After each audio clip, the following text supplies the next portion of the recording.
नमस्कार मित्रों, समाख्या the right knowledge channel में आपका स्वागत है। हम पीजीटी के लिए राजनीति विज्ञान विषय को पढ़ रहे हैं।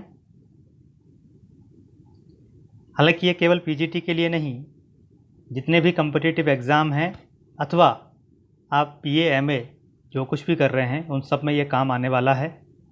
क्योंकि आज हम जिस टॉपिक की चर्चा कर रहे हैं इसको बड़े ही डिटेल में जानने का प्रयास करेंगे और इसीलिए इधर उधर की भूमिका न करते हुए सीधे टॉपिक पर आते हैं। उससे पहले आपसे अनुरोध है कि आप इस चैनल को सब्सक्राइब करें, बेल आइकन ज़रूर दबा दें ताकि नया वीडियो आते से ही आपको उसकी जानकारी मिल जाए। इसके माध्यम से हम ज़रूरतमंद छात्रों को मदद कर सकते हैं। ये वीडियो पूरी तरह से हिंदी माध्यम के लिए है और उनके लिए है जो हिंदी समझते हैं, हिंदी बोलते हैं। केवल माध्यम अंग्रेजी है। बहुत सारी कंसेप्चुअल क्लियरिटी आपको इस वीडियो के माध्यम से मिलेगी। हमारा उद्देश्य अवधारणात्मक समझ को विकसित करना है, न कि रटंत तोता बनाना, रटंत विद्या देना। इसीलिए आज हम प्लेटो के माध्यम से समझेंगे वेस्टर्न पॉलिटिकल थॉट किस प्रकार से प्रारंभ हुआ और कैसे कैसे ये आगे बढ़ा। आगे बढ़ते हैं। अगर मुझसे संपर्क करना चाहते हैं तो इस पर नंबर दिया हुआ है, उस पर आप व्हाट्सएप के माध्यम से हमसे संपर्क कर सकते हैं। आप मेल भी कर सकते हैं samakhya1@gmail.com के माध्यम से। आगे बढ़ते हैं। प्लेटो के बारे में हम क्या क्या पढ़ेंगे, उसके जीवन परिचय के बारे में जानेंगे, मोटा मोटा जानेंगे। जीवन से कुछ कुछ प्रश्न बन जाते हैं कभी कभी, इसीलिए उसके जीवन के एक ओवरव्यू लेंगे, अवलोकन करेंगे। उसके आदर्श राज्य के सिद्धांत को जानेंगे, आइडियल स्टेट जो उसने दिया। न्याय सिद्धांत, थ्योरी ऑफ जस्टिस को जानेंगे, किस प्रकार का न्याय उसने अपने तत्कालीन समय के लिए उपयुक्त समझा, जो आज भी कई बार प्रासंगिक लगता है। साम्यवाद कम्युनिज्म एक बहुत ही पॉपुलर थ्योरी है। तो ये इतनी प्राचीन समय से राजनीतिक चिंतन का हिस्सा बनी रही है। तो प्लेटो का साम्यवाद किस प्रकार का था, प्लेटो किस प्रकार के साम्यवाद की अपेक्षा करता है, किस प्रकार साम्यवाद की वकालत करता है, इसको हम आज जानेंगे। उसके साथ ही प्लेटो की शिक्षा योजना या सिद्धांत इसको बोलते हैं, framework of education, doctrine of education, कई नामों से जाने जाता है। तो हम इन 4 मूलभूत सिद्धांतों को समझने का प्रयास करेंगे। आगे बढ़ते हैं। प्लेटो के जीवन परिचय के बारे में हम आगे बढ़ते हैं।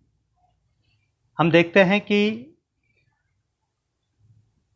5वीं शताब्दी पूर्व यानी प्लेटो का जन्म एक एथेंस नाम का नगर राज्य, सिटी स्टेट हुआ करता था ग्रीस में। 428 ईस्वी पूर्व में हुआ, यानी ईसा से 428 साल पहले। अगर हम इसको कुल मिलाकर के माने तो आज 2021 चल रहा है, तो 2021 + 428, इतने साल पहले, 2500 साल पहले प्लेटो का जन्म हुआ एथेंस नाम के नगर राज्य में, यानी सिटी स्टेट में। इसका वास्तविक नाम अरिस्टोक्लीस। ये 1-2 परीक्षाओं में पूछा जा चुका है, लेकिन फिर कहोगे प्लेटो कहाँ से आया।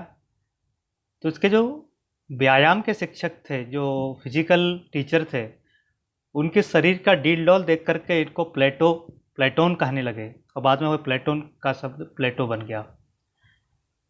प्लेटोन का मतलब होता है एक सुंदर, सुगठित, बलशाली, हट्टा कट्टा मनुष्य।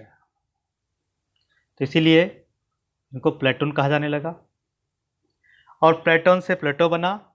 और अरबी में इसी शब्द को अफलातून कहते हैं। अफलातून बड़ा फेमस शब्द है, हमारे यहाँ मूवी भी बनी है अफलातून, अक्षय कुमार की शायद मूवी है वो। एथेंस उस समय का एक सबसे समृद्ध नगर राज्यों में से एक था, सिटी स्टेट में से एक था।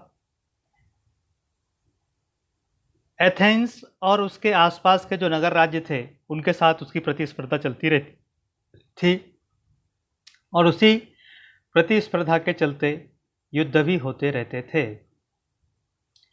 और उसी युद्ध की स्थितियों में 400 ईस्वी पूर्व प्लेओपोनेसिया के युद्ध में स्पार्टा ने एथेंस को हरा दिया और स्पार्टा का राज्य हो गया एथेंस के ऊपर। जब ये 18-20 साल की उम्र का था, उसी समय इसका संपर्क यानी प्लेटो का संपर्क सुकरात से हुआ। और सुकरात उस समय के एक जिनको कह सकते हैं प्रसिद्ध दार्शनिक थे, प्रसिद्ध संत कह सकते हैं, संत थे। और सुकरात सत्य बोलने में कभी पीछे नहीं रहते थे, इसीलिए कई बार उनको दंडित किया गया और अंत में उनको दंड के द्वारा ही मारा गया। तो सुकरात में संपर्क में आने के बाद उसके जीवन में बहुत सारे परिवर्तन आए। उसने जाना किस प्रकार से राज्य काम करता है, किस प्रकार के राज्य की आवश्यकता है। हालांकि सुकरात और इसको अंग्रेजी में सैक्रोटस बोलते हैं, सुकरात और प्लेटो के जो जीवनचर्या थी या कह सकते हैं उनका जो जीवन शैली थी, वो दोनों बड़ी ही भिन्न थी। क्योंकि सुकरात एक सामान्य परिवार में पैदा हुआ था, जबकि प्लेटो एक समृद्ध कुल में पैदा हुआ था जो एथेंस के राजकीय परिवार से जुड़ा हुआ था।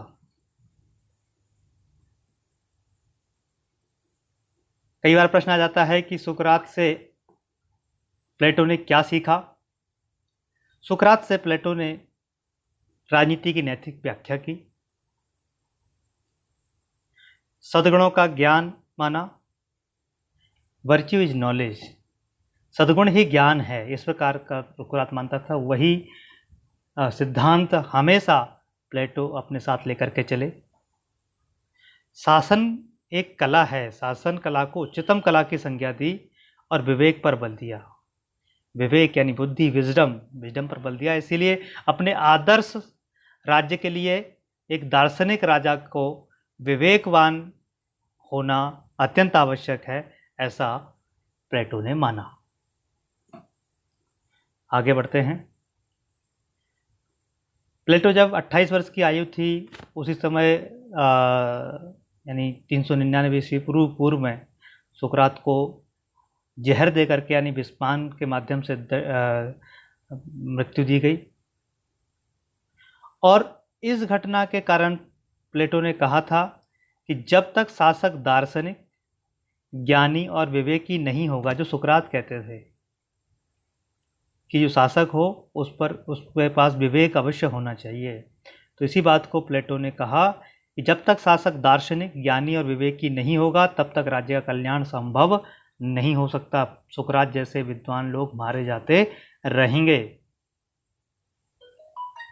और जब सुकरात को प्राणदंड दे दिया गया तो प्लेटो के ऊपर भी कहीं ना कहीं संकट आना स्वाभाविक था।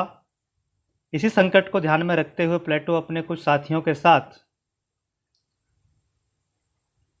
एथेंस का बगल में जो नगर राज्य था मेगरा, वहाँ चला गया। उसके बाद 387 ईस्वी पूर्व में पाइथागोरस के सिद्धांतों का ज्ञान पाने के लिए तथा दार्शनिकों का शासन देखने के लिए वह इटली और सिसिली गया। वहाँ सुना था उसने कि वहाँ पर राजा जो है बड़े विवेकी होते हैं। वो दार्शनिक राजा की खोज में लगा हुआ था। तो सिसिली के सिराक्यूज राज्य में उसकी भेंट दियोन नामक एक बहुत ही अच्छे व्यक्ति से हुई, और वह व्यक्ति वहाँ के राजा दियोनिसियस से जुड़ा हुआ था। तो उसके माध्यम से दियोनिसियस से भी उस प्लेटो की भेंट हुई। जब दियोन को पता चला कि प्लेटो एक दार्शनिक राजा आदर्श राज्य के लिए बनाना चाहता है, तो उन्होंने रिक्वेस्ट की प्रार्थना की तो प्लेटो ने डियोनिसियस को दार्शनिक शासक बनाने के लिए तैयार हो गए। लेकिन डियोनिसियस जब प्लेटो डियोनिसियस को आदर्श राजा या आदर्श राज्य का दार्शनिक शासक बना रहा था, फिलोसफर किंग बना रहा था, तो उसको वो बहुत बोरियत जैसा महसूस हुआ और उसके आसपास के चापलूसों को लगा या षड्यंत्र के तहत डियोनिसियस को बताया कि आपको कोई दार्शनिक राजा वाजा बनाने के लिए नहीं आया है, ये दियोन इसको लाया है ताकि दियोन के पास सत्ता चली जाए, आपको सत्ता से मुक्त कर दिया जाए। तो ऐसी स्थिति में उसको ये अपना काम बीच में ही छोड़ना पड़ा और वहाँ से निकलना पड़ा इन द सेंस डियोनिसियस सेकेंड या डियोनिसियस द्वितीय उसने ये सब कहा। तो डियोनिसियस द्वितीय के कहने पर उसने वहाँ के राजा से यानी डियोनिसियस को कन्वेंस किया और उसने प्लेटो को गुलामों की भांति बेच दिया। बाद में 386 ईस्वी पूर्व में प्लेटो के एक मित्रों ने पैसा इकट्ठा करके और प्लेटो को छुड़वाया और उस पैसे से, चूँकि एथेंस का दुश्मन स्पार्टा था, तो जो डियोनिसियस था उसने स्पार्टा के राजदूत को सौंप दिया था प्लेटो को, और स्पार्टा ने उसको यानी प्लेटो को अजाइना नामक टापू में भेज दिया था दास के रूप में, जहाँ पर उसका मित्र था जिसका नाम था अनिकैरिस। उसके अनिकैरिस नामक मित्र ने उसको पैसा दे करके वापस छुड़वा लिया था। बाद में जो प्लेटो के शिष्य थे, प्लेटो के शिष्यों ने पैसा इकट्ठा करके और अनिकैरिस को देने का प्रयास किया, लेकिन अनिकैरिस ने लेने से मना कर दिया। उसी पैसे से एथेंस के बाहर में अकादिमस की एक वाटिका मोल ले ली और उसी अकादिमस से एक एकेडमी खोली, एक शिक्षणालय खोला, एक विद्यालय खोला या महाविद्यालय या विश्वविद्यालय कुछ भी कह लो, वो खोला 386 ईस्वी पूर्व में।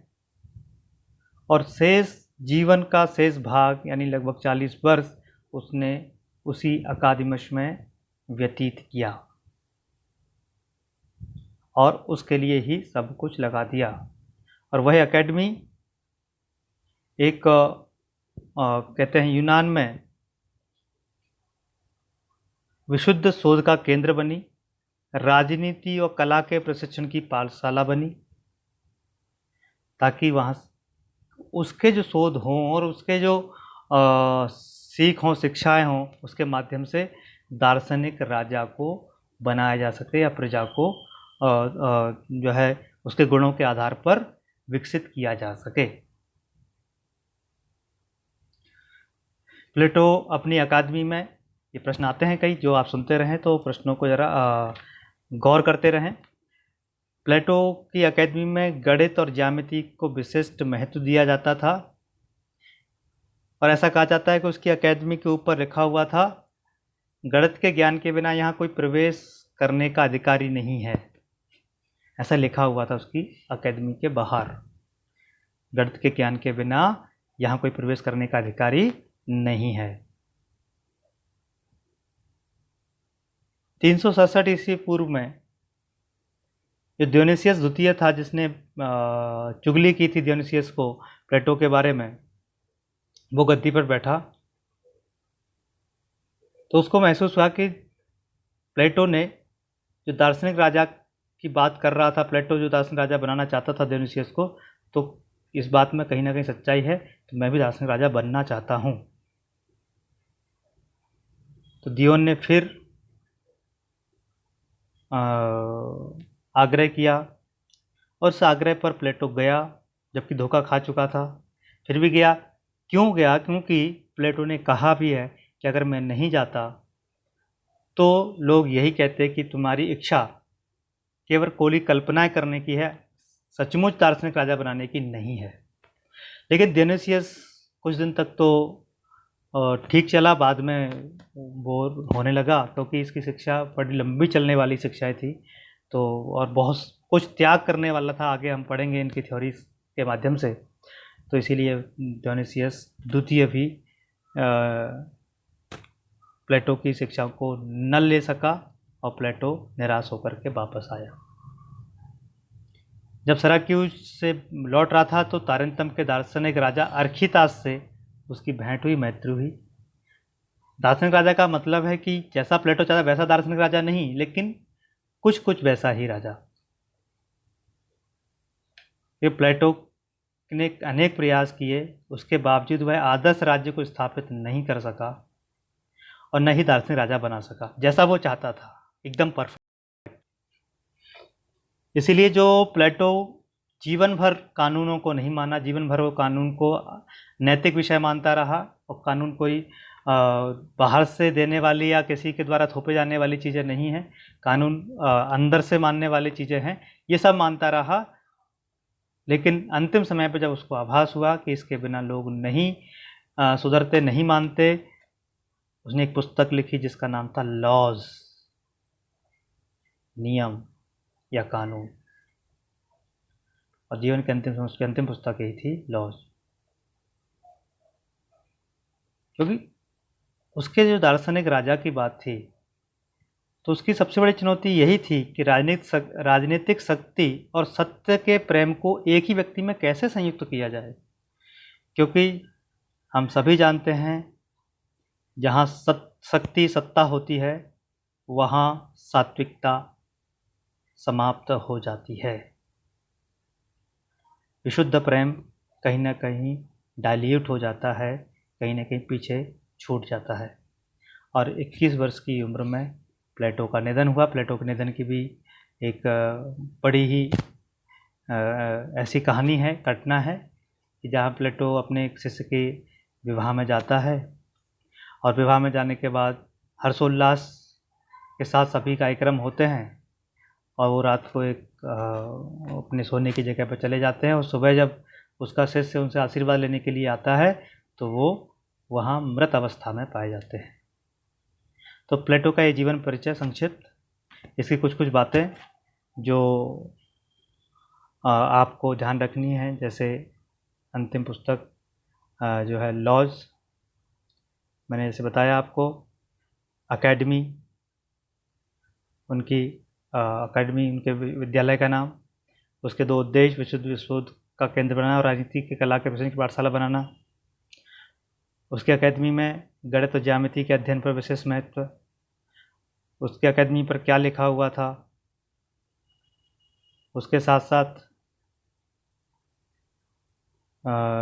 सिराक्यूज में किस राजा को वो आदर्श राजा बनाने के लिए गया था, डियोनिसियस को। किसके कहने पे गया था, दियोन के कहने पर। और उसके बाद डियोनिसियस द्वितीय को भी वो आदर्श राजा बनाने के लिए प्रयास करता रहा। ये उसका संक्षिप्त जीवन परिचय। अब हम आगे बढ़ते हैं, हमारे समय बीतता जा रहा है, इसीलिए उसके सिद्धांतों को ज़रा फोकसली पढ़ेंगे। बहुत ही सुंदर सरल शब्दों में दिया गया है, और सहजता से पढ़ेंगे। इसमें कोई तनाव नहीं लेना है, क्योंकि बहुत ही कह सकते हैं उस तत्कालीन परिस्थितियों को ध्यान में रखते हुए प्लेटो ने अपने आदर्श राज्य को, यानी नैतिकता की जो पराकाष्ठा है उस सबको पार करते हुए आदर्श राज्य की स्थापना करने की बात की है। बढ़ते हैं आगे। प्लेटो की रचनाएं कौन कौन सी एक बार देख लेते हैं। प्लेटो की जो महत्वपूर्ण बात है वो है उसकी जो प्रमाणिक रचना है वो 28 मानी जाती है। प्रश्न आता है कई बार, लेकिन 28 संख्या प्रमाणिक रूप से अभी तक सिद्ध हो चुकी है, और कुल संख्या 36 से 38, कई जगह 36 लिखा होता है, कई जगह 38 संख्या मानी जाती है। तो उनकी पुस्तकें जो आ सकती हैं, प्लेटो ने कौन सी पुस्तक की रचना की है, इस पुस्तक की रचना किसने की और प्लेटो की पुस्तक है, तो उसको हमें ध्यान रखना होगा। अपोलॉजी, क्रीटो, यूथिफ्रो, ये जो 3 पुस्तकें हैं, ये 3 पुस्तकों पर प्लेटो पर सुकरात का प्रभाव स्पष्ट दिखता है। ठीक है, वैसे तो पूरे जीवन पर उसका सुकरात का प्रभाव दिखता है, लेकिन इन 3 पुस्तकों पर बहुत ही दिखता है। गॉर्जियस, क्षमा करें, Gorgias, Meno, Protagoras, Symposium, Phaedo, Republic, Sophist, Statesman, Laws. सबसे महत्वपूर्ण पुस्तक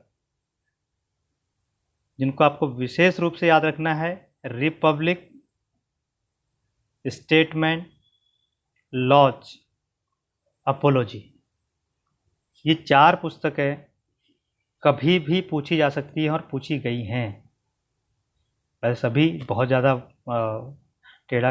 टेढ़ी बात नहीं है, कर सकते हैं। लास्ट की 4 तो कर ही सकते हैं। सोफिस्ट भी इसमें आप ऐड करो, सोफिस्ट भी 1-2 जगह पूछी गई है। तो ये पुस्तकें किसके द्वारा लिखी गई हैं? प्लेटो के द्वारा। आगे बढ़ते हैं। प्लेटो का आदर्श राज्य। आदर्श राज्य की बात करते हैं। आदर्श राज्य, आदर्श हेतु उपासना ही रिपब्लिक में प्लेटो के चिंतन का एकमात्र लक्ष्य है। रिपब्लिक, आदर्श राज्य की कल्पना कहाँ दी गई है उसकी पुस्तक? रिपब्लिक में। रिपब्लिक ही उसकी वो पुस्तक है जिसमें प्लेटो ने अपने ज़्यादातर सिद्धांत, यानी जो 4 सिद्धांत हैं, उसमें रिपब्लिक में बात की है, क्योंकि रिपब्लिक ही एक आदर्श राज्य बनाने के लिए उसका मूलभूत ग्रंथ माना जाता है। और उसने अंत में माना भी कि जो जिस आदर्श राज्य की बात वो कर रहा है वो केवल शब्दों में है, पृथ्वी पर कहीं भी है नहीं। अगर कहीं होगा तो वो खुद बनाएगा, लेकिन जीवन में वो बना ना सका। इसीलिए वो अंत में इसी दुख में गया कि मैंने जो थ्योरी दी है, मैंने जो सिद्धांत दिया है, मैंने जो आदर्श राज्य की कल्पना की, उसको मैं पूरा नहीं कर सका।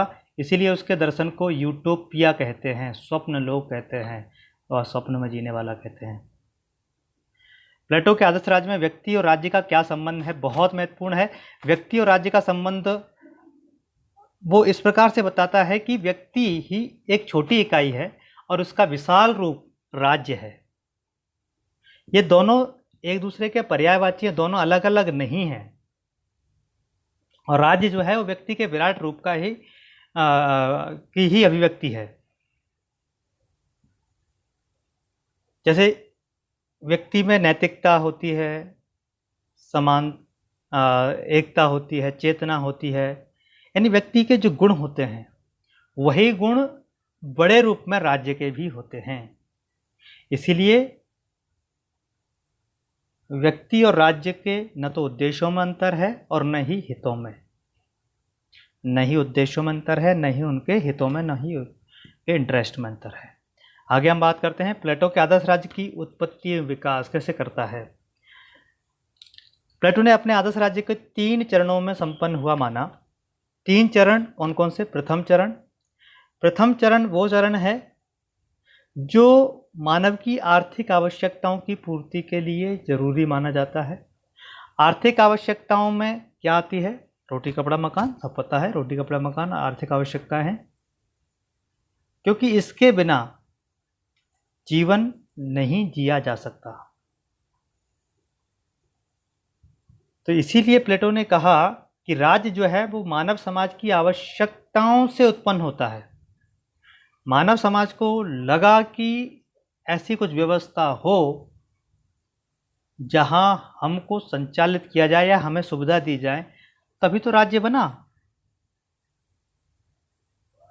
तो प्लेटो ने माना, या प्लेटो का जो मंतव्य था, जो उद्देश्य था, वो ये था कि प्रत्येक व्यक्ति को ऐसे काम में लगाया जाए जिसके लिए प्रकृति ने उसका चयन किया है। प्रकृति ने चयन का मतलब हर एक व्यक्ति के अपने अपने गुण होते हैं और वही अपनी अपनी विशेषताएं होती हैं, और वही विशेषताएं और वही गुण के आधार पर व्यक्ति को काम दिया जाए। और जब व्यक्ति अपने स्वयं का काम करेगा, और यह कार्य विशिष्टीकरण कहलाएगा, यानी स्पेशलाइजेशन ऑफ फंक्शन का सिद्धांत कहलाएगा। इससे राज्य की एकता बनी रहेगी, इससे व्यक्ति फ्रस्ट्रेट नहीं होगा। आज हम देखते हैं कि भारत जैसे देश में या दुनिया के लगभग हर देश में जो व्यक्ति जिसके लिए बना है वो उसको काम नहीं दिया जाता है, इसीलिए समस्याएं उत्पन्न होती हैं, व्यक्ति फ्रस्ट्रेट होता है और गलत तरीके से काम करता है। आगे बढ़ते हैं।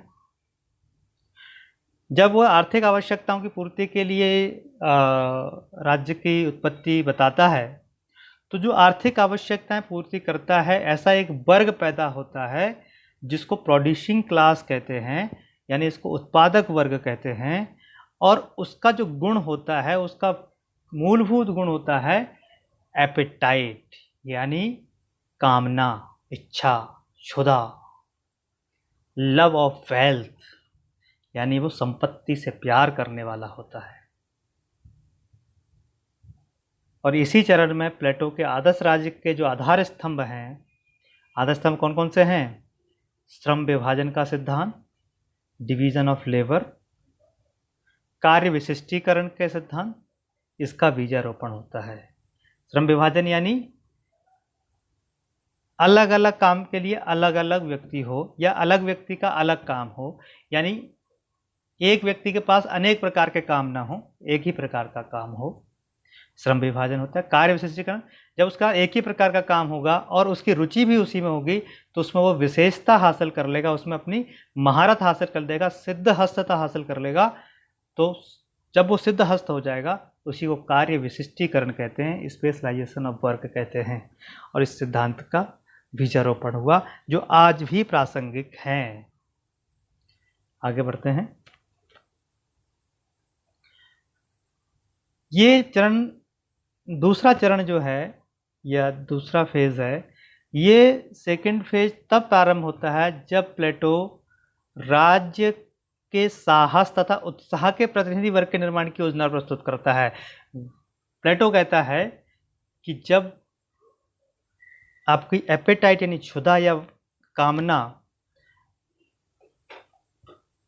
के गुण की पूर्ति हो जाती है तो एक ऐसा वर्ग चाहिए जो वर्ग उस संपत्ति को जो पहले वर्ग ने तैयार की रक्षा कर सके, अपने राज्य की रक्षा कर सके, उसकी आवश्यकताओं को लगातार, चूंकि जब राज्य की प्रगति करता है तो उसका क्षेत्रफल भी बढ़ता है, जनसंख्या भी बढ़ेगी, तो उसके क्षेत्रफल में वृद्धि भी कर सके आवश्यकता आने पर। ऐसा कौन लोग कर सकते हैं? ऐसा वही लोग कर सकते हैं जिनके अंदर शौर्य है, उत्साह है, साहस है, करेज है। यानी तो राज्य की जो गुण करेज और उत्साह, यानी स्पिरिट, करेज एंड स्पिरिट, साहस और उत्साह, उत्साह जैसे स्पिरिट को शौर्य भी कहते हैं, कि प्रतिनिधित्व वर्ग है। कुछ लोगों में, सब लोगों में ऐसे नहीं पाया जाता है, सब लोगों में ये गुण नहीं पाया जाता। उसने कुल 3 गुण बताए जो आगे चल के आपको स्पष्ट होंगे। पहला गुण जो हम पहले बता चुके, एपेटाइट, कामना, क्षुधा, और दूसरा गुण स्पिरिट यानी शौर्य या साहस और या उत्साह, और तीसरा गुण जो है वो है विवेकशीलता, बुद्धिमानी, विजडम। तो ये तीनों गुणों के आधार पर वो राज्य की संरचना और राज्य के चरणों को डिफाइन करता है। तो जो दूसरा गुण है वो है ऐसे लोगों के समूह, ऐसे लोगों का निर्माण या ऐसे लोगों का विकास जो उस राज्य की रक्षा करने के लिए तत्पर हों, ऐसा गुणों वाले व्यक्तियों का समूह, और वो समूह सैनिक वर्ग कहलाता है। और इसका प्रमुख गुण कौन सा है? उत्साह है, स्पिरिट है। इसी को शौर्य भी कहते हैं। कहीं शब्द शौर्य आ जाए तो आपको घबराना नहीं है, और कहीं शब्द साहस भी आ जाए तो भी आपको नहीं घबराना है कि साहस, करेज ठीक नहीं है, स्पिरिट का मतलब क्या है। तो आप समझ लीजिए साहस, शौर्य, उत्साह सभी एक ही पर्यायवाची के रूप में उपयोग होते रहते हैं। राज्य की बाहरी आक्रमण रक्षा, आंतरिक शांति सुरक्षा कायम रखने में सहयोग देने के लिए सैनिक वर्ग की आवश्यकता मैं बता चुका हूं। इसका प्रमुख काम तो रक्षात्मक होगा, आक्रामक नहीं। अगर कोई आक्रमण करता है तो हम इसको सक्रिय रूप से इसके वर्ग का उपयोग करते हैं। और इसने इस वर्ग की तुलना जो है वो रखवाली करने वाले कुत्तों से की, यानी वॉच डॉग, यानी जो रखवाली वाले जो कुत्ता होता है, जो वॉच डॉग होते हैं, वो इतने सतर्क होते हैं, इतने कॉन्शियस होते हैं, इतनी चेतना होती है, साहसी होते हैं कि वो तुरंत झपट्टा मार देते हैं। वो अपने बारे में नहीं सोचते हैं कि भाई वो मुझे गोली मार सकता है, डंडा मार सकता है, पत्थर मार सकता है। लेकिन जब उसको आता है कि कोई नुकसान पहुंचा रहा है हमारी जगह को, तो वो तुरंत ही उस पर हमला बोल देते हैं। इसी बात लोग से की है, इसकी आलोचना भी इसी आधार पर हुई है, इसको हम आगे जा करके समझेंगे। तीसरा चरण है, प्लेटो कहता है कि जब सैनिक वर्ग जो होता है उसमें से ही जो लोग विवेक तत्व को, यानी जिसमें रीजनिंग की कैपेसिटी ज़्यादा है, विजडम ज़्यादा है, बुद्धिमानी ज़्यादा है, ऐसे लोगों का प्रतिनिधित्व करने वाले वर्ग जो सर्वोच्च वर्ग कहलाएगा उसका निर्माण करते हैं। वही सर्वोच्च वर्ग एक आदर्श राज्य का आदर्श शासक या फिलोसफर किंग यानी दार्शनिक राजा कहलाएगा। विवेक जो कहा है, रीजन या रीजनिंग या विजडम, उसके अंतर्गत दो गुण माने हैं। पहला है शासक विवेकशील होना चाहिए, दूसरा है उसमें स्नेहशीलता होनी चाहिए, प्रेम, ममत्व। और विवेक के तत्व के आधिक्य वाले सैनिकों को ही प्लेटो ने दार्शनिक शासक माना है। और इस प्रकार तीनों चरणों के राज्य के निर्माण में उसने तीन वर्गों को क्रमशः विकास के साथ संपन्न होता है, और जो मूलभूत आवश्यकताएं हैं जैसे उत्पादन है, रक्षा है, शासन की पूर्ति, और ये तीनों गुणों जिसको क्षुधा या कामना कहते हैं, साहस तथा विवेक के आधार पर करता है। अब आप समझ गए होंगे इसके निर्माणक तीन वर्ग जो कौन कौन से हैं। पहला वर्ग है उत्पादक वर्ग, प्रोड्यूसिंग क्लास, इसमें कृषक, किसान भी आते हैं, फार्मर्स भी आते हैं, यानी जो भी नीचे का वर्ग जो उत्पादन का काम करता है, किसी भी प्रकार का उत्पादन करता है, चाहे वो जुलाहा हो, चाहे वो किसान हो, या अन्य प्रकार का उत्पादन जो भी करता हो, वो सब उत्पादक वर्ग में आता है, प्रोड्यूसिंग क्लास में आता है। दूसरा है सैनिक वर्ग, और तीसरा है दार्शनिक शासक वर्ग। और तीन जो तत्व हैं आंतरिक तत्व, जिसमें एपेटाइट, स्पिरिट एंड विजडम या रीजन, तो इन तीन तत्व सब में पाए जाते हैं। यहाँ ये बात ध्यान में रखने की है, ये सब में ही पाए जाते हैं, लेकिन किसी में कोई गुण ज़्यादा होता है, किसी में एपेटाइट यानी कामना ज़्यादा होती है, इच्छा ज़्यादा होती है, इच्छा शक्ति ज़्यादा होती है, किसी में साहस, शौर्य ज़्यादा होता है, बलशाली ज़्यादा होता है, उसका उपयोग भी ठीक से करते हैं। कुछ में बुद्धिमानी बहुत होती है, उसमें सहनशीलता बहुत होती है, स्नेहशीलता बहुत होती है, और हर काम को बड़े ही सोच समझ के करने वाले होते हैं। तो ये तीनों गुण सब में विद्यमान होते हैं, लेकिन सबके में सभी गुण बराबर नहीं होते हैं। तो जिसमें जो गुण ज़्यादा है उस गुण का ही विकसित करना, ये मूलभूत उद्देश्य है, और उसी आधार पर उस व्यक्ति को उस पर्टिकुलर वर्ग में डालना है, पर्टिकुलर वर्ग में भेजना है, पर्टिकुलर वर्ग में काम करने के लिए कहना, ये मूलभूत उसका जो डिवीजन ऑफ लेबर है, श्रम विभाजन है, वो कहता है। आगे हम चलते हैं। और प्लेटो ने जो सैनिक और शासक वर्ग कहा है, जिसमें जो स्पिरिट एंड विजडम या रीजन तत्व वाले, एलिमेंट्स वाले जो वर्ग हैं, वो दो वर्ग संरक्षक वर्ग माने गए हैं। कौन से वर्ग? संरक्षक, गार्जियन, ये समाज के गार्जियन हैं। आगे बढ़ते हैं। आदर्श राज्य की आधारशिला प्लेटो ने न्याय को माना है, जस्टिस, न्याय। प्लेटो का जो न्याय है वो न्याय अदालतों वाला न्याय नहीं है, यह एक विशेष गुण माना है। प्लेटो ने इसको एक विशेष गुण माना है।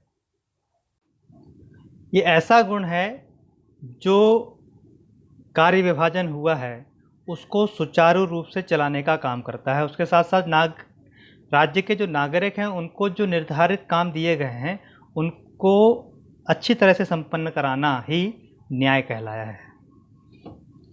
और वहीं आदर्श राज्य के आधारशिला, जिसको हम कह रहे हैं फाउंडेशन, वो तो जस्टिस है, न्याय है। और जो पिलर्स हैं उस फाउंडेशन के, वो शिक्षा और साम्यवाद है, एजुकेशन एंड कम्युनिज्म है। आदर्श राज्य द्वारा जो शिक्षा दी जाती है उसकी विशेषता है कि शिक्षा राज्य द्वारा ही दी जानी चाहिए, वो मानता है। स्त्री पुरुषों के लिए अलग अलग, उस समय में स्त्री पुरुषों के लिए अलग अलग एक ही शिक्षा की बात करना, अलग अलग शिक्षा की बात नहीं करना, या स्त्रियों को शिक्षा नहीं देने की बात नहीं करता है। वो कहता समान शिक्षा, स्त्री और पुरुषों में कोई भेद नहीं है, कोई अंतर नहीं है, वो सब काम कर सकते हैं स्त्री जो पुरुष करते हैं। इसीलिए स्त्री पुरुषों को एक ही शिक्षा, एक ही प्रकार की शिक्षा दी जाए।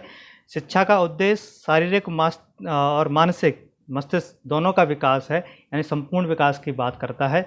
और शिक्षा का जो प्रयोजन है, व्यक्ति को राज्य का उत्तम नागरिक बनाना है। शिक्षा से क्या करना चाहता है वो? नागरिक को उत्तम नागरिक बनाना चाहता है, व्यक्ति को उत्तम नागरिक यानी वो श्रेष्ठता की ओर ले जाना चाहता है, व्यक्ति में नैतिक गुणों का विकास करना चाहता है, सद्गुणों का विकास करना चाहता है। और शिक्षा के द्वारा वह योग्य तथा ज्ञानी शासक या दार्शनिक राजा तैयार करना चाहता है। फिलोसफर किंग किसके माध्यम से बनेगा?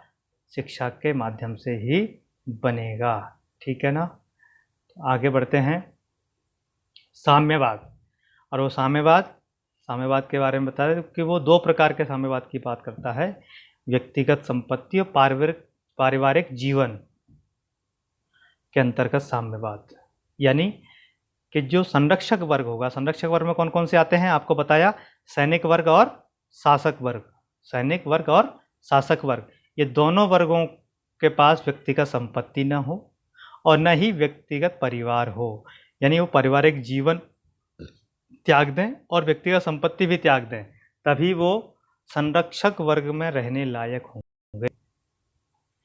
इसके पीछे का कारण क्या है? इसके पीछे का कारण वो देते हैं कि राजनीतिक शक्ति और आर्थिक शक्ति अगर एक ही हाथ में आ जाएगी तो ये विडंबना हो सकती है, जो भ्रष्टाचार का मूल कारण बन सकती है, जो बुराइयों का मूलभूत कारण है आज के समय में भी। इसको प्लेटो ने अपने साम्यवाद के विचार के माध्यम से दूर करने का प्रयास किया है और कहा है कि जो संरक्षक वर्ग है, यानी जो सैनिक और शासक वर्ग है, उनके पास व्यक्तिगत संपत्ति नहीं होनी चाहिए और उनका कोई पारिवारिक जीवन भी नहीं होना चाहिए, यानी वो विवाह करने से भी मना करते हैं। दार्शनिक शासक, आदर्श राज्य में दार्शनिक शासक क्या है? जिसको हम फिलोसफर किंग कहते हैं।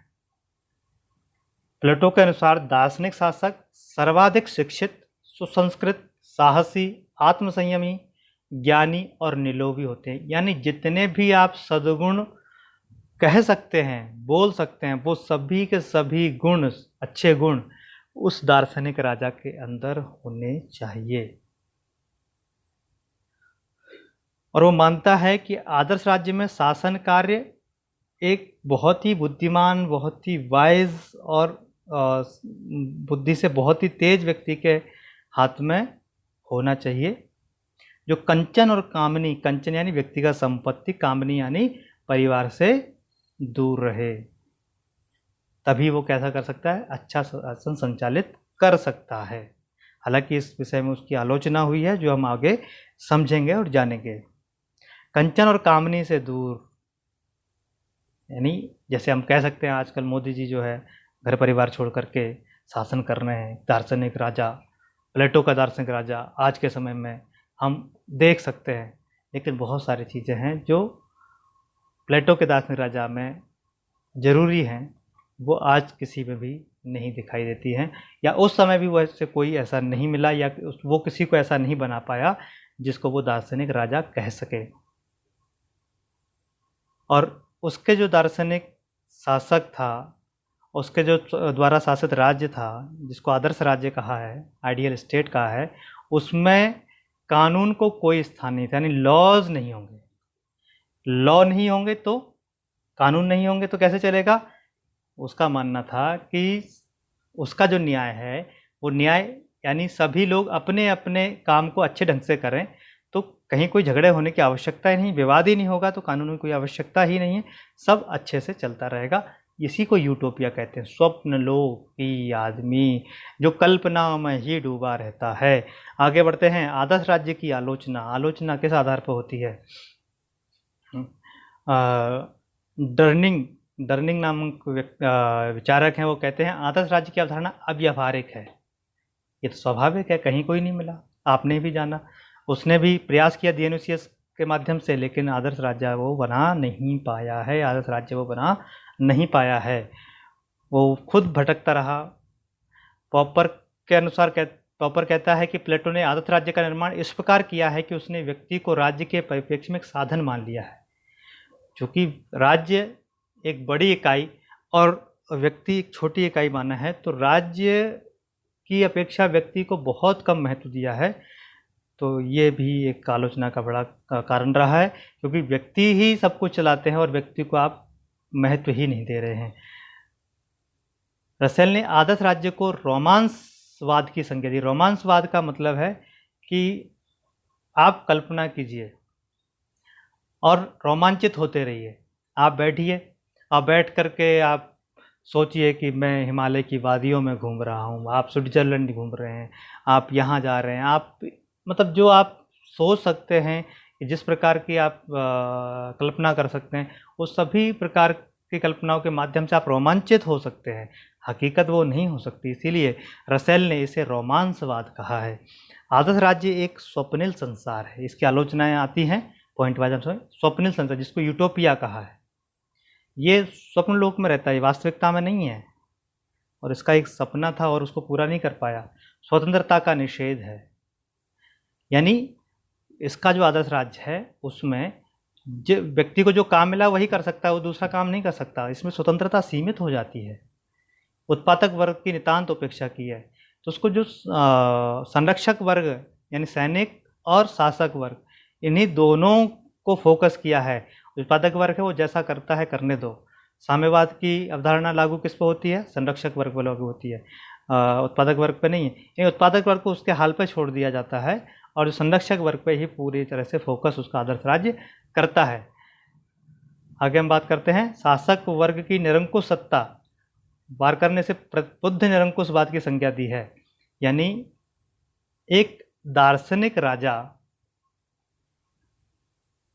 जो सभी तरीकों से समझदार होगा, होशियार होगा, विवेकी होगा, बुद्धिमान होगा, लेकिन वो ही शासन करेगा, तो इसका मतलब है उस कहीं ना कहीं निरंकुशता आएगी। और उसी निरंकुशता को बारकर ने प्रबुद्ध निरंकुशता यानी विजडम वाली, यानी मतलब दार्शनिक होते हुए वो कैसा है, निरंकुश रहेगा, क्योंकि वही करेगा और दूसरा वो काम नहीं कर सकता, शासक नहीं बन सकता। इसके बाद हम ये भी कह सकते हैं कि चूँकि आदर्श राज्य में कोई कानून नियम नहीं है, इसीलिए कितने भी होशियार, कितने भी समझदार व्यक्ति को अगर आप सत्ता दोगे तो उसमें कहीं ना कहीं विकृति आने की संभावना बनी रहती है। इसीलिए बारकर ने इसे प्रबुद्ध निरंकुशवाद कहा है। कानून की उपेक्षा, और अरस्तू ने तो कहा है कि कानून इच्छाओं से अप्रभावित विवेक है। आपकी इच्छा के अनुसार नहीं चलते हैं, कानून कानून होता है और कानून के हिसाब से सबको चलना चाहिए। यहाँ पर क्या है, व्यक्ति के हिसाब से चीज़ें चलेंगी। महानतम विवेक संपन्न शासक भी कानून की अवहेलना नहीं कर सकते, यानी कानून को कोई भी नहीं तोड़ा जा सकता। कानून ऐसा होना चाहिए, जबकि यहाँ तो कानून बनाया ही नहीं गया है, कानून का कोई प्रावधान ही नहीं है। कार्यात्मक विशेषीकरण की पद्धति अनुचित है, यानी स्पेशलाइजेशन ऑफ फंक्शंस, यानी एक ही काम के विशेषीकरण की जो पद्धति है वो व्यक्ति के अन्य गुणों की उपेक्षा कर देता है। एक व्यक्ति हो सकता है कि उसमें केवल एक गुण विशेष हो, लेकिन और गुण बिल्कुल ही बेकार हो, ऐसा ज़रूरी नहीं है। वो और भी काम बड़े अच्छे से कर सकता है, और ऐसे कई सारे व्यक्तित्व हमें आज देखने को मिलते हैं और हमेशा से ही रहे हैं। वो एक अच्छा सैनिक भी हो सकता है, एक उसके अंदर कोई कला भी हो सकती है, वो संगीत कला या चित्रकला या वाद्य यंत्र बजाने वाला भी हो सकता है, और पाक कला भी उसको आती हो, और बहुत सारी चीज़ें एक साथ उसके साथ विद्यमान हो सकती हैं जिसकी उस प्लेटो ने उपेक्षा की है। व्यक्ति और राज्य की समानता को अत्यधिक महत्व दिया है। उसने कहा व्यक्ति, जैसे मैंने कहा कि राज्य व्यक्ति का ही विशाल रूप है, विराट रूप है, तो जो समानता है उस पर अत्यधिक महत्व देने से क्या हुआ कि व्यक्ति का महत्व तो खत्म ही हो गया। इसीलिए शासन के लिए आवश्यक तत्वों की शासन के जो आवश्यक तत्व होते हैं, शासन के जो आवश्यक तत्व क्या क्या होते हैं, जैसे कानून, सरकारी पदाधिकारी, दंड व्यवस्था, ये सब क्या है, ये सब शासन करने के आवश्यक तत्व हैं, शासन के लिए आवश्यक तत्व हैं। इनको तो उसने माना ही नहीं, इसका कोई विचार ही नहीं दिया। तो इस प्रकार से हम कह सकते हैं कि प्लेटो के जो आदर्श राज्य है वास्तव में स्वप्न लोक में ही जीवित रहता है, लेकिन इसकी बहुत सारी संकल्पनाएं जो हैं, जो अवधारणाएं हैं, वो मानने योग्य हैं, आज भी प्रासंगिक हैं, जिससे नैतिकता बढ़े और जो धूर्तता है, कुटिलता है, कपटता है, वो कहीं ना कहीं कम हो। आगे हम बढ़ते हैं, प्लेटो के न्याय सिद्धांत की तरफ जाते हैं। प्लेटो का न्याय सिद्धांत प्लेटो के न्याय को आत्मा के अंदर की वस्तु मानता है, न कि न्याय को कोई बाहरी किताब से किसी पुस्तक में लिखा हुआ कानून। ठीक है ना। प्लेटो कहता है कि न्याय मानव आत्मा की उचित अवस्था और मानवीय स्वभाव की प्राकृतिक मांग है। वो कहता है व्यक्ति स्वभाव से ही न्यायप्रिय होता है, व्यक्ति स्वभाव से ही दूसरे के कामों में हस्तक्षेप न करने का मन बना के रखता है। इसीलिए ई.एम. फॉस्टर कहते हैं, जिसे हम नैतिक कहते हैं, वही प्लेटो के लिए न्याय है।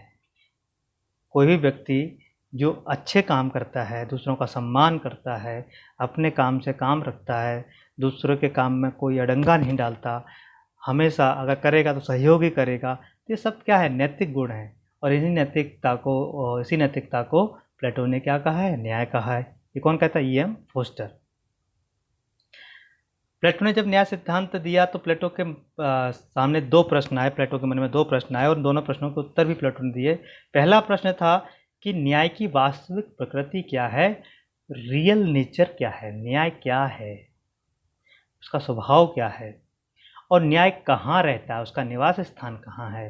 तो उसका उत्तर उसने ढूंढा और पाया कि अपने कर्तव्यों का पालन करना और दूसरों के कर्तव्यों में हस्तक्षेप न करना ही न्याय है। न्याय क्या है, उसकी प्रकृति क्या है, उसका स्वभाव क्या है, कि अपने कर्तव्यों का पालन करना और दूसरे के कर्तव्यों में हस्तक्षेप न करना, इसे ही न्याय कहते हैं। और दूसरा प्रश्न जो था वो कि इसका निवास स्थान कहाँ है, कहाँ रहता कहाँ है, इसका क्षेत्र कहाँ है।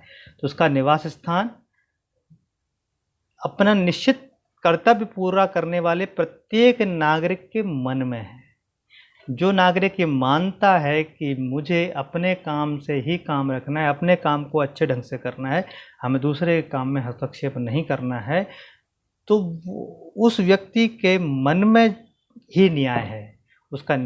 तो इसका मतलब क्या हुआ कि न्याय का निवास स्थान कोई बाह्य वस्तुओं में नहीं है, आंतरिक है, आत्मा में है, मन में है, मस्तिष्क में है। आगे बढ़ते हैं।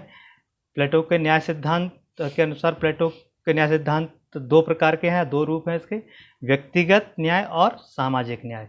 व्यक्तिगत न्याय की जब हम बात करते हैं तो व्यक्तिगत न्याय का अर्थ ही है कि अपने काम को उसके कार्य क्षेत्र में रहते हुए और अपनी क्षमता के अनुसार पूर्ण लगन से करना, जो निर्धारित हुआ है, उसको क्या कहेंगे, व्यक्तिगत न्याय कहेंगे। यानी हमारे अंदर व्यक्तिगत योग्यता के तौर पर मुझे कुछ काम दिया गया है, उस काम को संपूर्ण लगन के साथ करना ही न्याय है, पूर्ण क्षमता के साथ करना ही न्याय है, जिसे व्यक्तिगत न्याय कहते हैं। और सामाजिक न्याय का अभिप्राय क्या है कि विभिन्न वर्गों को, हर व्यक्ति किसी न किसी वर्ग का भाग है, किसी न किसी समूह का भाग है। तो सामाजिक न्याय का अभिप्राय विभिन्न वर्गों एवं समूहों द्वारा स्वनिर्धारित, यानी स्वयं के द्वारा निश्चित किए गए हैं, निर्धारित किए गए मर्यादाओं को निर्वहन करना या कामों का निर्वहन करना, कामों को करना सामाजिक न्याय कहलाता है या सामाजिक न्याय के अंतर्गत आता है। और जैसा पहले भी बता चुके हैं, उसकी जो पूरा विचार, उसके सभी जिसको कह सकते हैं उसका चिंतन, वो तीन ही गुणों के आसपास घूमता है। और वो तीन गुण कौन से हैं, जिसको वह नैसर्गिक प्रवृत्तियां कहते हैं, नेचुरल, जिसको कहते हैं प्रवृत्तियों को क्या कहेंगे, एलिमेंट्स, नेचुरल एलिमेंट्स तत्व हैं, प्रवृत्तियां हैं, स्वभाव है, नेचर है, यानी स्वाभाविक रूप से 3 गुण हर व्यक्ति में होते हैं। वो 3 गुण कौन से? इंद्रिय तृष्णा या वासना या कामना, जिसको एपेटाइट कहा गया, शौर्य या साहस, जिसको स्पिरिट कहा गया, और बुद्धि या ज्ञान, जिसको विजडम कहा गया। जब ये तीनों उचित अनुपात में मानव मस्तिष्क में विद्यमान रहते हैं, तभी व्यक्ति क्या कर पाता है? न्याय का पालन कर पाता है, न्याय को मान पाता है। और इसी आधार पर आदर्श राज्य में 3 वर्गों की सत्ता मानी है। पहली सत्ता, जिसके अंतर्गत जो मैंने कहा तृष्णा या वासना या कामना नामक तत्व जो ज़्यादा पाया जाता है, वो कृषक वर्ग या प्रोड्यूसर या उत्पादक वर्ग कहलाता है। दूसरा, जिसमें शौर्य तत्व या साहस का तत्व अधिक होता है, प्रतिनिधि करने वाले सैनिक वर्ग, यानी जो एक्सुलरी गार्जियन कहलाते हैं, मिलिट्री क्लास कहलाएगी। और तीसरा, बुद्धि या विवेक का गुण अधिक रखने वाले व्यक्ति हैं, जिसको संरक्षक वर्ग यानी गार्जियन वर्ग या शासक वर्ग कहलाता है, फिलोसफर किंग कहलाएगा। आगे हम बढ़ते हैं। और राज्य के तीनों वर्ग अपने कार्यक्षेत्र में विशिष्टता प्राप्त कर लेते हैं, क्योंकि दूसरा काम करना नहीं, उसी एक ही तत्व को विकसित करते रहना है, एक ही तत्व को, एक ही प्रकार के कामों को करना है, तो कार्य में विशिष्टता आ जाती है, स्पेशलाइजेशन आ जाता है। और इसीलिए प्लेटो ने न्याय की परिभाषा देते हुए कहा है, राज्य के 3 वर्गों द्वारा अपने अपने कार्य क्षेत्र में विशिष्टता प्राप्त कर लेना तथा अपने कर्तव्यों का समुचित रूप से निर्वाह करने की मनोकामना का नाम ही क्या है? न्याय है। यानी न्याय को वो हमेशा अपने कर्तव्यों के साथ जोड़ता है। तो इसीलिए कहते हैं कि न्याय कर्तव्य पालन से के अलावा कुछ भी नहीं है। न्याय के सिद्धांत की मांग है कि राजा विवेकशील हो, सैनिक साहसी हो, और जो उत्पादक वर्ग है वो आत्मसंयमी और मेहनती हो। आत्मसंयमी और मेहनती हो। अगर ऐसा है तो उस राज्य में न्याय का निवास है, अन्यथा नहीं है। समझे? राजा का विवेकशील होना, सैनिक का साहसी होना और उत्पादक वर्ग का आत्मसंयमी होना। ऐसा ना हो कि उत्पादक वर्ग आत्मसंयमी ना हो और आने दो, लूटना, घसोटना, ये सब चीज़ें शुरू कर दे। ना, वो आत्मसंयमी होना आवश्यक, क्योंकि दंड का प्रावधान इसके यहाँ नहीं है। प्लेटो के न्याय सिद्धांत के संबंध में कुछ चिंतकों ने, कुछ विचारकों ने अपने अपने मत व्यक्त किए हैं। वो इस प्रकार हैं। बार्कर कहता है कि नागरिक की स्वधर्म की चेतना तथा सार्वजनिक जीवन में उसकी अभिव्यंजना ही राज्य का न्याय है। तो ये आपको पढ़ना है ताकि आप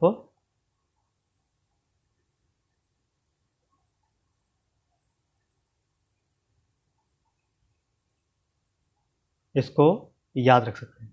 तो मैं दोबारा पढ़ के बताता हूँ।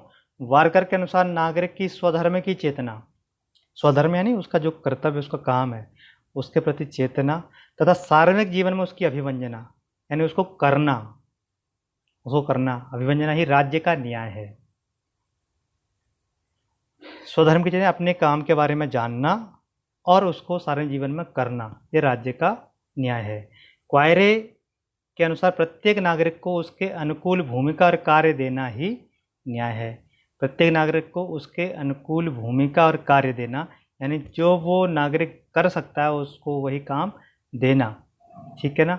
फोस्टर ने प्लेटो के सामाजिक न्याय के विचार को वास्तुकला की संज्ञा दी है। वास्तुकला की संज्ञा दी है, वास्तुकला। ठीक है ना? सेवाइन के अनुसार, तो आप फोस्टर का नाम वास्तुकला से ध्यान रखेंगे। सेवाइन के अनुसार न्याय समाज का एकता सूत्र है, यह उन व्यक्तियों के परस्पर तालमेल का नाम है, यानी परस्पर तालमेल का नाम है जिनमें प्रत्येक ने अपनी प्रकृति और शिक्षा दीक्षा के अनुसार अपने कर्तव्य को चुन लिया है। यानी फिर वही ड्यूटी की बात हुई, अपने कर्तव्य को जिन्होंने चुन लिया है, उन व्यक्तियों के परस्पर तालमेल का नाम ही क्या है? न्याय है, जो समाज में एकता स्थापित करता है। क्योंकि किसी से किसी के द्वंद्व की बात नहीं आती, कोई किसी के झगड़े का विषय नहीं होता है। जावेट कहता है कि न्याय व्यक्तिगत जीवन के उस प्रकार का नाम है जहां आत्मा का हर अंग अपना स्वयं का कार्य करता है। राज्य का वह जीवन है जहां प्रत्येक वर्ग अपने विशिष्ट कार्यों को संपन्न करता है। यानी वही कार्य विशिष्टीकरण, कार्य विभाजन, हर जगह वही चीज़ आएगी। आप ध्यान रखना, अगर आप एक बार कॉन्सेप्ट समझ गए कार्य विभाजन, कार्य विशिष्टीकरण, तो आपको पूरे समय प्लेटो पूरी तरह से समझ आ जाएगा। प्लेटो के 3 गुण समझ गए और 3 वर्ग समझ गए, वही हर जगह लागू होते हैं। इसीलिए प्लेटो को समझना बड़ा ही आसान है, सहज है, सरल है। प्लेटो के न्याय संबंधी परिभाषा में कहा है प्लेटो ने, प्रत्येक व्यक्ति को उसका प्राप्य उपलब्ध हो। प्रत्येक व्यक्ति को उसका प्राप्य यानी जो वो चाहता है, व्यक्ति के लिए प्राप्य, व्यक्ति से प्राप्त, व्यक्ति के लिए प्राप्य यानी जो काम व्यक्ति को आता है वही काम उसको दिया जाए, तो ये व्यक्ति के लिए प्राप्त हो गया। और जो व्यक्ति जो काम वो कर रहा है उसको पूरी शिद्दत के साथ करे, वो व्यक्ति से प्राप्य हो गया। यानी प्राप्य क्या इसको हम कहेंगे, लेना या प्रदान करना, देना। तो जो मिलता है वो व्यक्ति से मिलता है और व्यक्ति के लिए ही मिलता है, ठीक है ना। व्यक्ति यानी व्यक्ति केंद्रित। तो आप यहाँ पर समझ सकते हैं कि किसी व्यक्ति को जो काम करना चाहिए वही काम उसको मिले तो व्यक्ति के लिए प्राप्य हो गया, और जिस काम को वो कर रहा है उसको पूरी लगन के साथ करे, निष्ठा के साथ करे, वो व्यक्ति से प्राप्य कहलाएगा। न्याय के सिद्धांत की रचना प्लेटो ने अपने आदर्श राज्य के रक्षक और त्राता के रूप में की है। वो आदर्श राज्य का रक्षक के रूप में न्याय सामने आता है, क्योंकि ये जो न्याय की अवधारणा है वो पूरी तरह से नैतिक है और मानसिक है, मोरल एंड साइकिक है। इसमें कोई बाहरी तत्व यानी कोई दंड का विधान नहीं है। आगे हम बढ़ते हैं। इसकी विशेषताएं क्या हैं, अब हम विशेषताएं इन शॉर्ट हम डिटेल में पढ़ लिया है। इन शॉर्ट हम इनकी विशेषताओं को हम समझेंगे। 3 गुणों का समावेश है, इंद्रिय, तृष्णा, साहस और बुद्धि, 3 गुणों का समावेश है। नैतिक सिद्धांत है, न्याय जीवन का एक आंतरिक तत्व और संतुलन कार्य धारणा, कार्य विशिष्टता का सिद्धांत। क्योंकि सब चीज़ें हम समझ चुके हैं, केवल आपको शॉर्ट में एक तरह से आप कह सकते हैं रिवाइज, और ये पॉइंट याद हो जाएंगे। तो अगर आता है तो आप तुरंत इसको हल कर सकते हैं। अति व्यक्तिवाद का विरोधी है। अति व्यक्तिवाद तो आप समझ सकते हैं कि प्लेटो राज्य समाज से भिन्न एवं प्रतिकूल व्यक्ति का कोई अस्तित्व अथवा हित नहीं मानता है। वो कहता है कि राज्य के साथ ही व्यक्ति का हित जुड़ा हुआ है और राज्य से अलग होकर के व्यक्ति में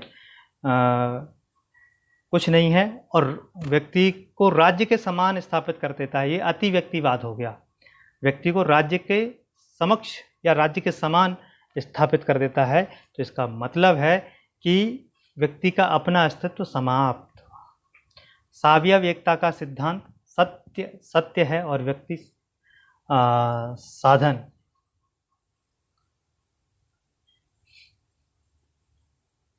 इसको हम कह सकते, ये टाइपिंग मिस्टेक है। इसका मतलब है राज्य साध्य है, व्यक्ति साधन है। तो राज्य क्या है, साधन है, व्यक्ति साध्य है। तो यहाँ हमको समझना होगा।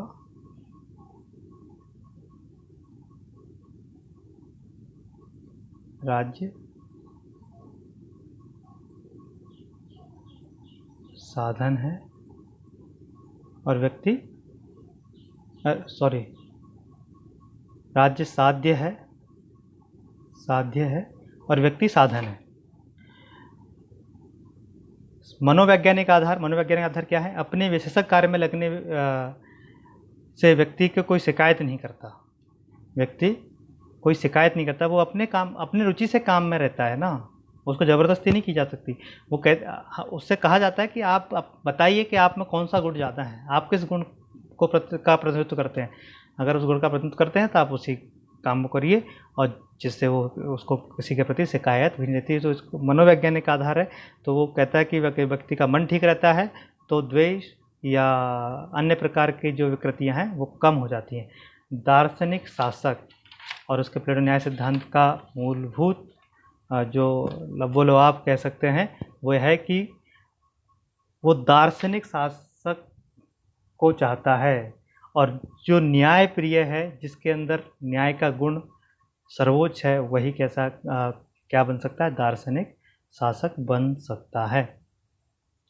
आलोचना, जब हम न्याय सिद्धांत की आलोचना की बात करते हैं तो सेवाइन कहता है कि प्लेटो का न्याय अत्यधिक स्थैतिक, व्यक्तिनिष्ठ, नैतिक रूप से पतनकारी, मनोवैज्ञानिक एवं अव्यावहारिक है, एवं अव्यावहारिक है। यहाँ थोड़ा सा ये फिर टाइपिंग मिस्टेक हुई है, व्यवहारिक की जगह पर अव्यावहारिक।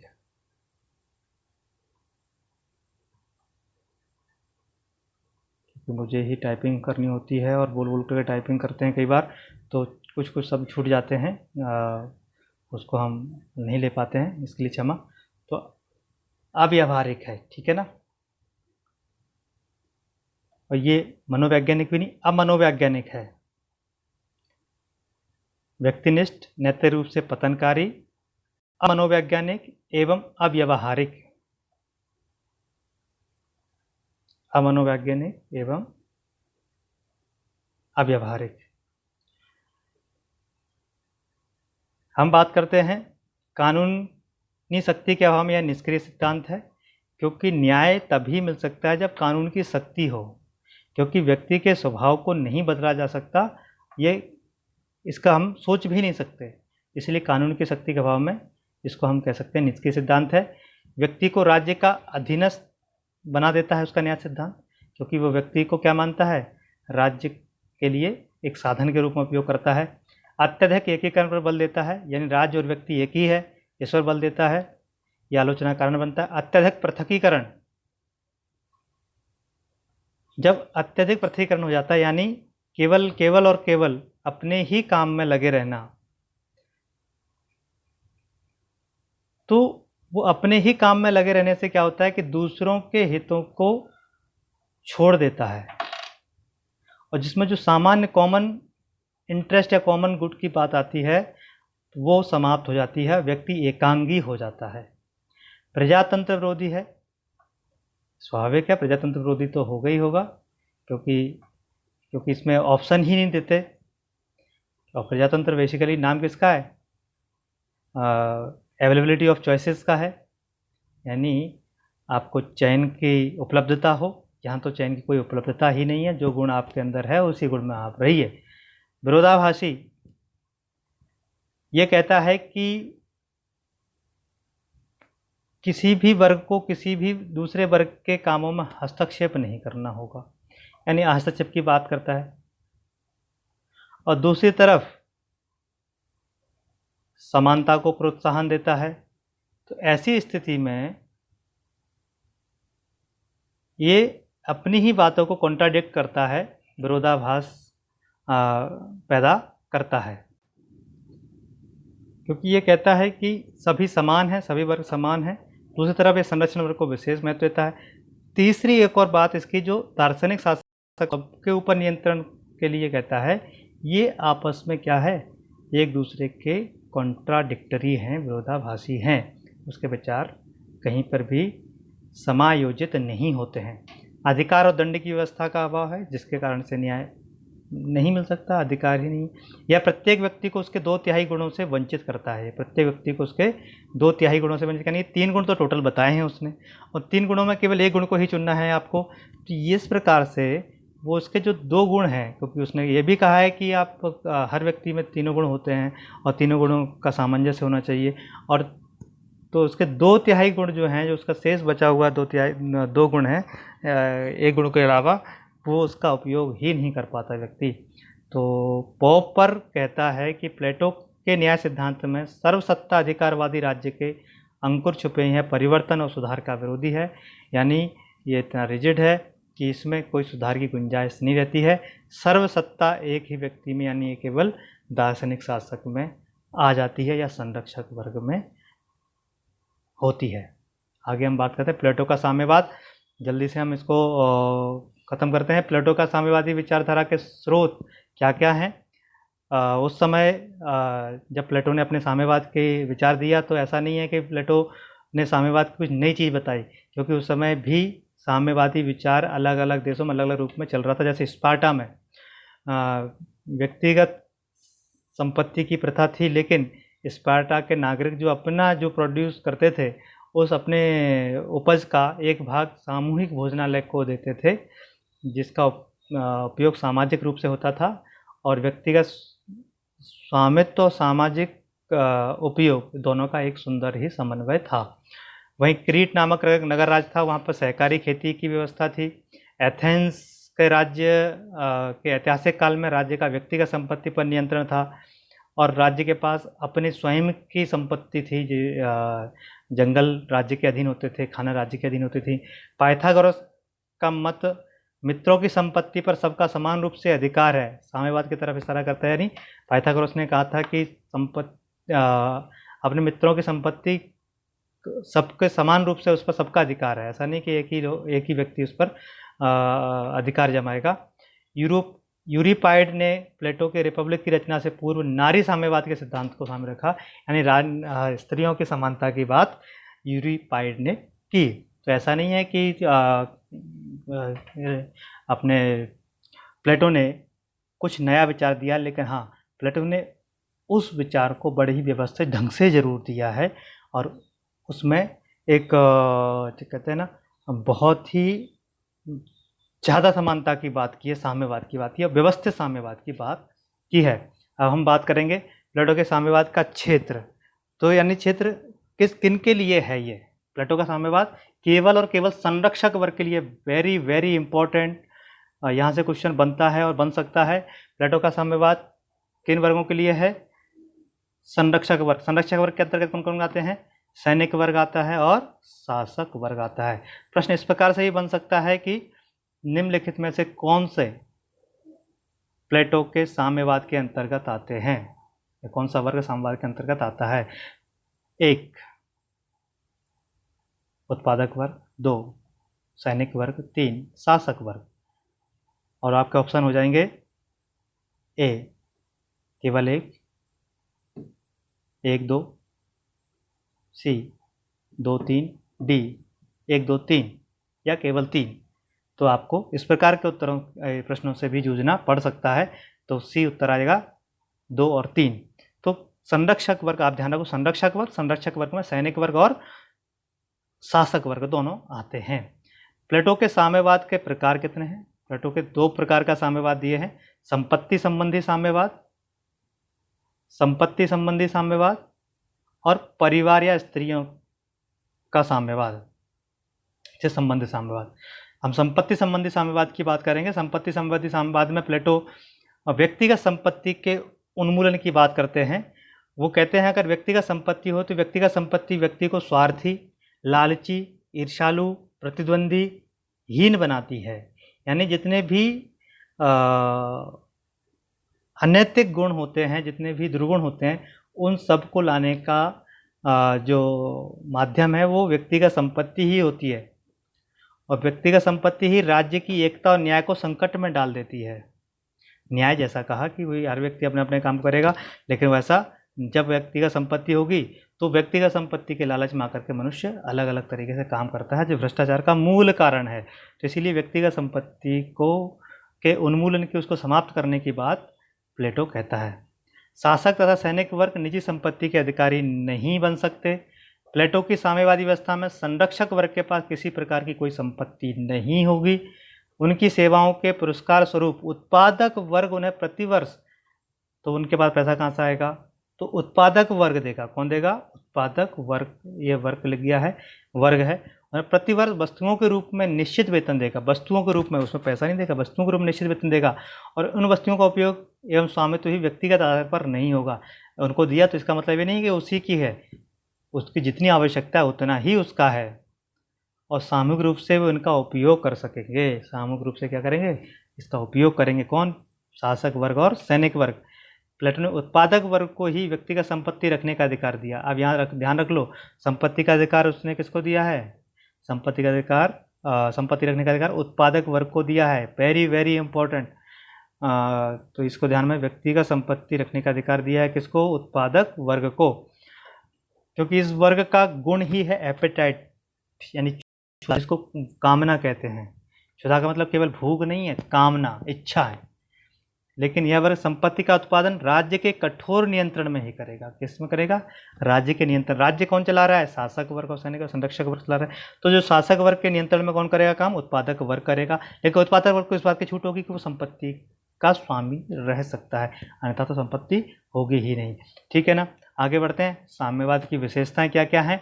ये केवल शासक सैनिक वर्ग के लिए है, वही बात है, बार बार रिपीट होगी, तो आपको दिमाग में ठीक से बिठा लेनी है कि ये केवल शासक और सैनिक वर्ग के लिए है, लेकिन इसका उद्देश्य संपूर्ण समाज का कल्याण है। उद्देश्य कैसा है? संपूर्ण समाज का कल्याण है, केवल दोनों का कल्याण नहीं, संपूर्ण समाज का कल्याण है। उसका मतलब ये नहीं है कि इस व्यक्ति का संपत्ति नहीं रखेगा संत हो जाएगा, मोक्ष को प्राप्त हो जाएगा, ऐसा कुछ नहीं है। वो उसका मतलब है कि वो लोग भ्रष्ट ना हो, जिससे समाज का कल्याण करने के लिए जो इनको दायित्व दिया गया है वो अच्छे ढंग से करें। इसका उद्देश्य जो है वो राजनीतिक है, आर्थिक नहीं है। वो आर्थिक समानता लाने के लिए ऐसा नहीं करता है, वो राजनीति को, यानी वो राज्य को ठीक ढंग से आदर्श राज्य के रूप में स्थापित करने के लिए ऐसा करता है। इसलिए इसका उद्देश्य राजनीतिक है, आर्थिक नहीं है। प्लेटो का साम्यवाद भोग का नहीं है, वरन त्याग का मार्ग है। ये यहाँ पर साम्यवाद में ऐसा नहीं है कि भाई सबको बराबर बांट दिया जाए या सब में सब समान हो जाए, ऐसा नहीं है। ये कुछ एक वर्ग को कहता है कि आप संपत्ति के अधिकार को त्याग दें, आप व्यक्तिगत संपत्ति को त्याग दें। तो ये इसकी मूलभूत विशेषताएं हैं। इसके पक्ष में कुछ तर्क हैं, इसके कुछ आधार हैं। मनोवैज्ञानिक आधार, जिसमें संरक्षक वर्ग के मन में विशुद्ध विवेक और शौर्य बनाए रखने के लिए संपत्ति विषयक साम्यवाद को अपनाना आवश्यक है। प्लेटो कहता है कि संरक्षक वर्ग है, उसके मन में विवेक और शौर्य का जो उसके गुण हैं वो बने रहें, इसीलिए संपत्ति उसको दूषित न करे, इसीलिए संपत्ति विषयक साम्यवाद जरूरी है। दार्शनिक आधार क्या है कि जो स्पेशलाइजेशन ऑफ फंक्शंस है और सेपरेशन ऑफ वर्क है, उस सिद्धांत को ठीक तरीके से लागू हो, इसके लिए ये संपत्ति विषयक साम्यवाद जरूरी है। ये उसका दार्शनिक आधार है। नैतिक आधार क्या है? व्यक्ति और समष्टि के पारस्पर संबंधों का समुचित स्वरूप निर्धारित करता है। व्यक्ति और समष्टि यानी व्यक्ति और राज्य, समष्टि यानी राज्य, व्यक्ति और राज्य के पारस्पर संबंध हैं वो ठीक ढंग से निर्धारित बने रहें। वो कभी भी, अगर उसका व्यक्तिगत संपत्ति का अधिकार नहीं होगा तो वो कभी भी क्या नहीं करेगा? राज्य के साथ धोखा नहीं करेगा। ये उसका नैतिक आधार है। व्यवहारिक आधार क्या है? राजनीतिक एवं आर्थिक शक्ति का एक ही हाथों में होना ये ठीक नहीं है। अगर ऐसा होगा तो भ्रष्टाचार स्वाभाविक रूप से फैलेगा। जैसे चाणक्य ने कहा था, कौटिल्य ने कहा था कि भ्रष्टाचार, अधिकारियों द्वारा भ्रष्टाचार करना वैसा ही जैसे मछली द्वारा पानी पी लेना। यानी समुद्र में मछली रहती है, कब कितना पानी पी लिया हम नहीं बता सकते। उसी प्रकार जब जो जिनके पास में संपत्ति रहती है और वो कब कितना भ्रष्टाचार कर लें, ये कहना बताना बड़ा मुश्किल काम है। राजनीतिक आधार, राज्य की एकता और खुशहाली में निरंतरता लाने का प्रयास इसके माध्यम से किया जा रहा है। ठीक है, तो प्लेटो की संपत्ति विषयक साम्यवाद के पक्ष में ये 5 प्रकार के 5 आधार हैं: मनोवैज्ञानिक, दार्शनिक, नैतिक, व्यवहारिक और राजनीतिक। अगर हम बात करते हैं प्लेटो के साम्यवाद की आलोचना की, तो वार्कर और नेटिलशिप ने इसको अर्ध साम्यवाद कहा है, क्योंकि समाज के सभी वर्गों पर लागू नहीं होता है, केवल संरक्षक वर्ग पर लागू होता है। अव्यवहारिक है, नकारात्मक है, यानी ये मना करता है संपत्ति रखने से। अव्यवहारिक है क्योंकि ये स्वभाव के विपरीत है, संपत्ति की समस्याओं को सुलझाने में असमर्थ है। संपत्ति की समस्याएं, अगर वो इस प्रकार से बात करता है कि जब एक शासक वर्ग या संरक्षक वर्ग के हाथ में संपत्ति होगी तो समस्या की समस्याओं को भी नहीं समझ पाएगा, तो समस्याओं को भी नहीं समझ पाएगा तो उनको कैसे सुलझा सकता है, उनका हल कैसे कर सकता है? ये बड़ा संकट है। मानव स्वभाव के विपरीत है। मानवीय स्वभाव संग्रहण का स्वभाव होता है। मानवीय स्वभाव अधिक संपत्ति अर्जित करने के लिए प्रेरित होते हैं, या अच्छा काम बहुत ज़्यादा काम तभी करने के लिए प्रेरित होते हैं जब उनको अधिक मोटिवेशन मिले, और मोटिवेशन कई बार आर्थिक भी होता है। तो इसीलिए मानव स्वभाव के विपरीत है। आध्यात्मिक बुराइयों का भौतिक निदान है।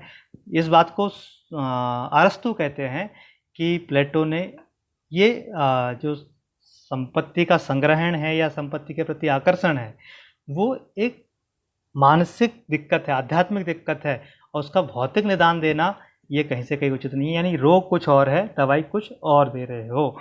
तो वहीं समाज की बेहतरी और व्यक्ति का बलिदान है। यानी समाज अच्छा हो, व्यक्ति की कोई चिंता ही नहीं है। यानी जो संरक्षक वर्ग के व्यक्ति हैं उनका क्या मन करता है, इसकी ओर ध्यान प्लेटो नहीं देता है। जीवन के सामान्य अनुभव के विरुद्ध है। जीवन का जो सामान्य अनुभव यही कहता है कि संपत्ति एक आवश्यक तत्व है।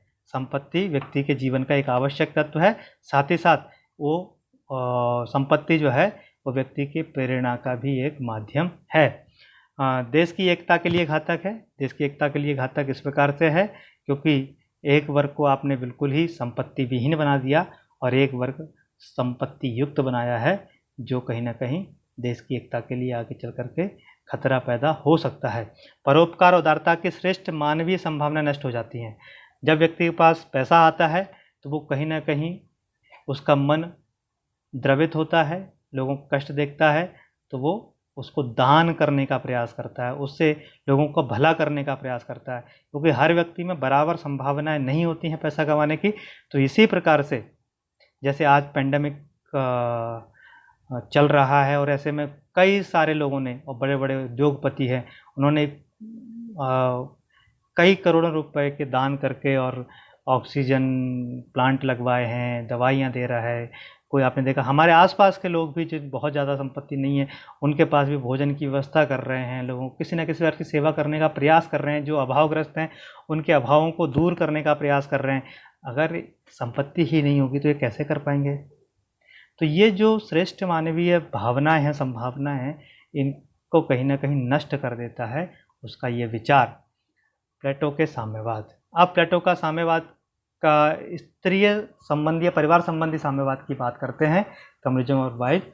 तो प्लेटो की मान्यता थी कि परिवार एवं व्यक्तिगत संपत्ति एक दूसरे से जुड़े हैं।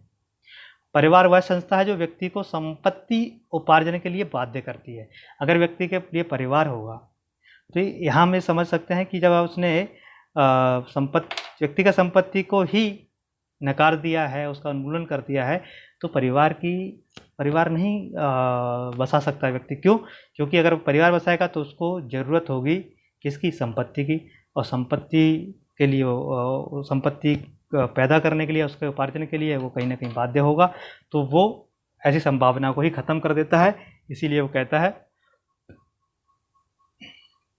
संरक्षक वर्ग का ध्यान संपत्ति के संचय की वृत्ति से हटाना, पूरी तरह से जो है संपत्ति के संचय, संपत्ति इकट्ठे करने के हटाने के लिए परिवार जैसी संस्था का भी उन्मूलन होना चाहिए। परिवार नहीं होना चाहिए, व्यक्ति का व्यक्तिगत परिवार नहीं होना चाहिए। राज्य एक ही परिवार हो, वो हो राज्य।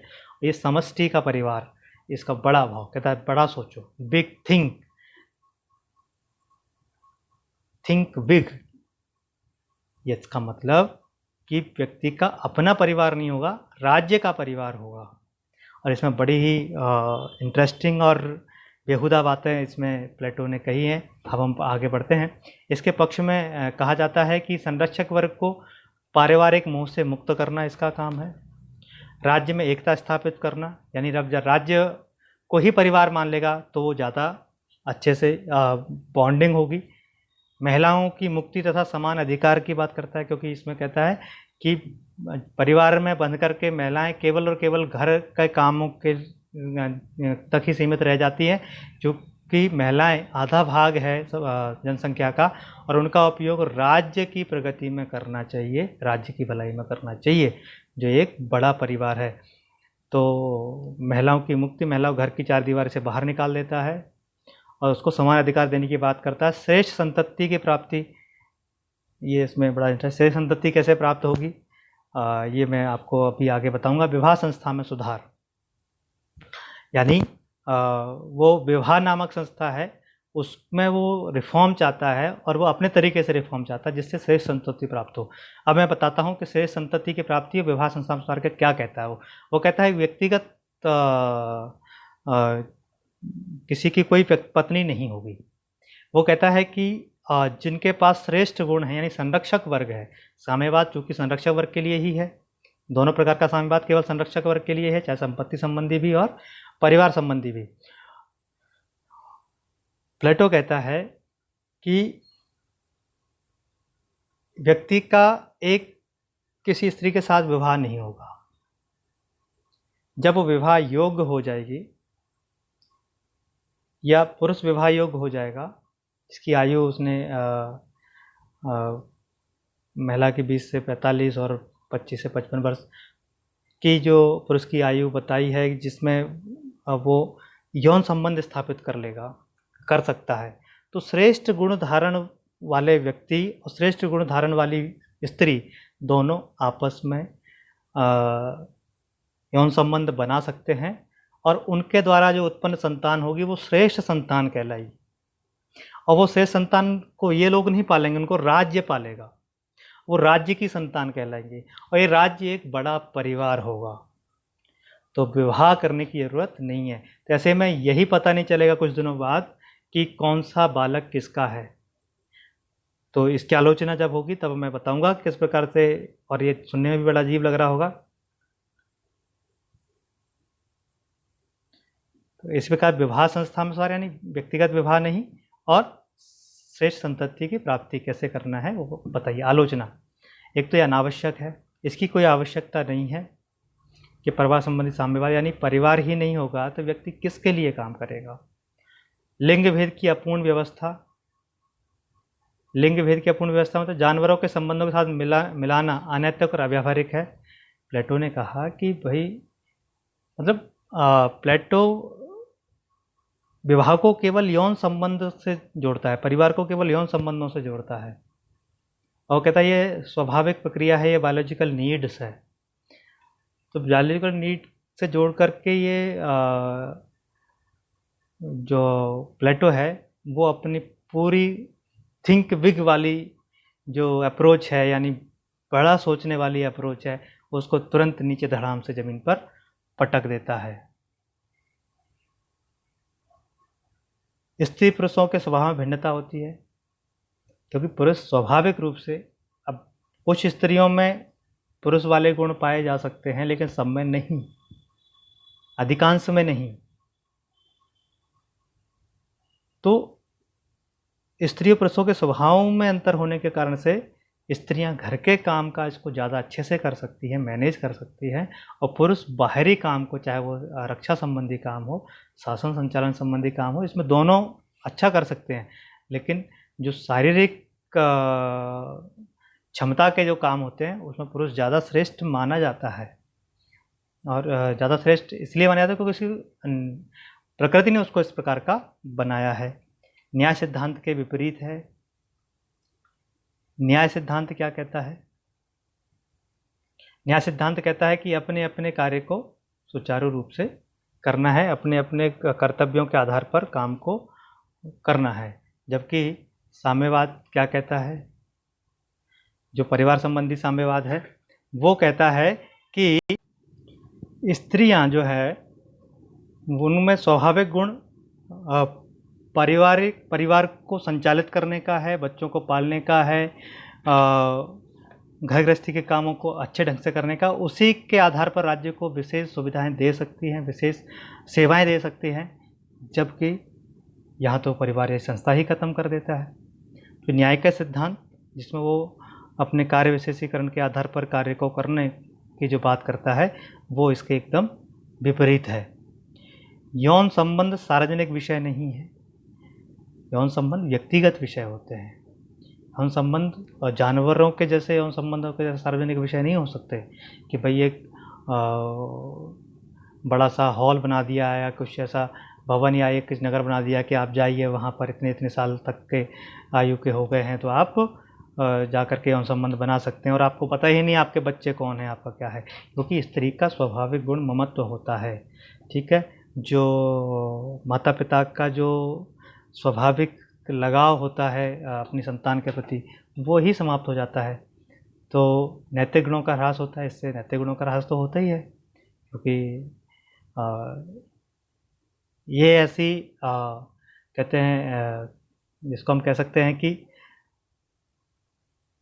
केवल और केवल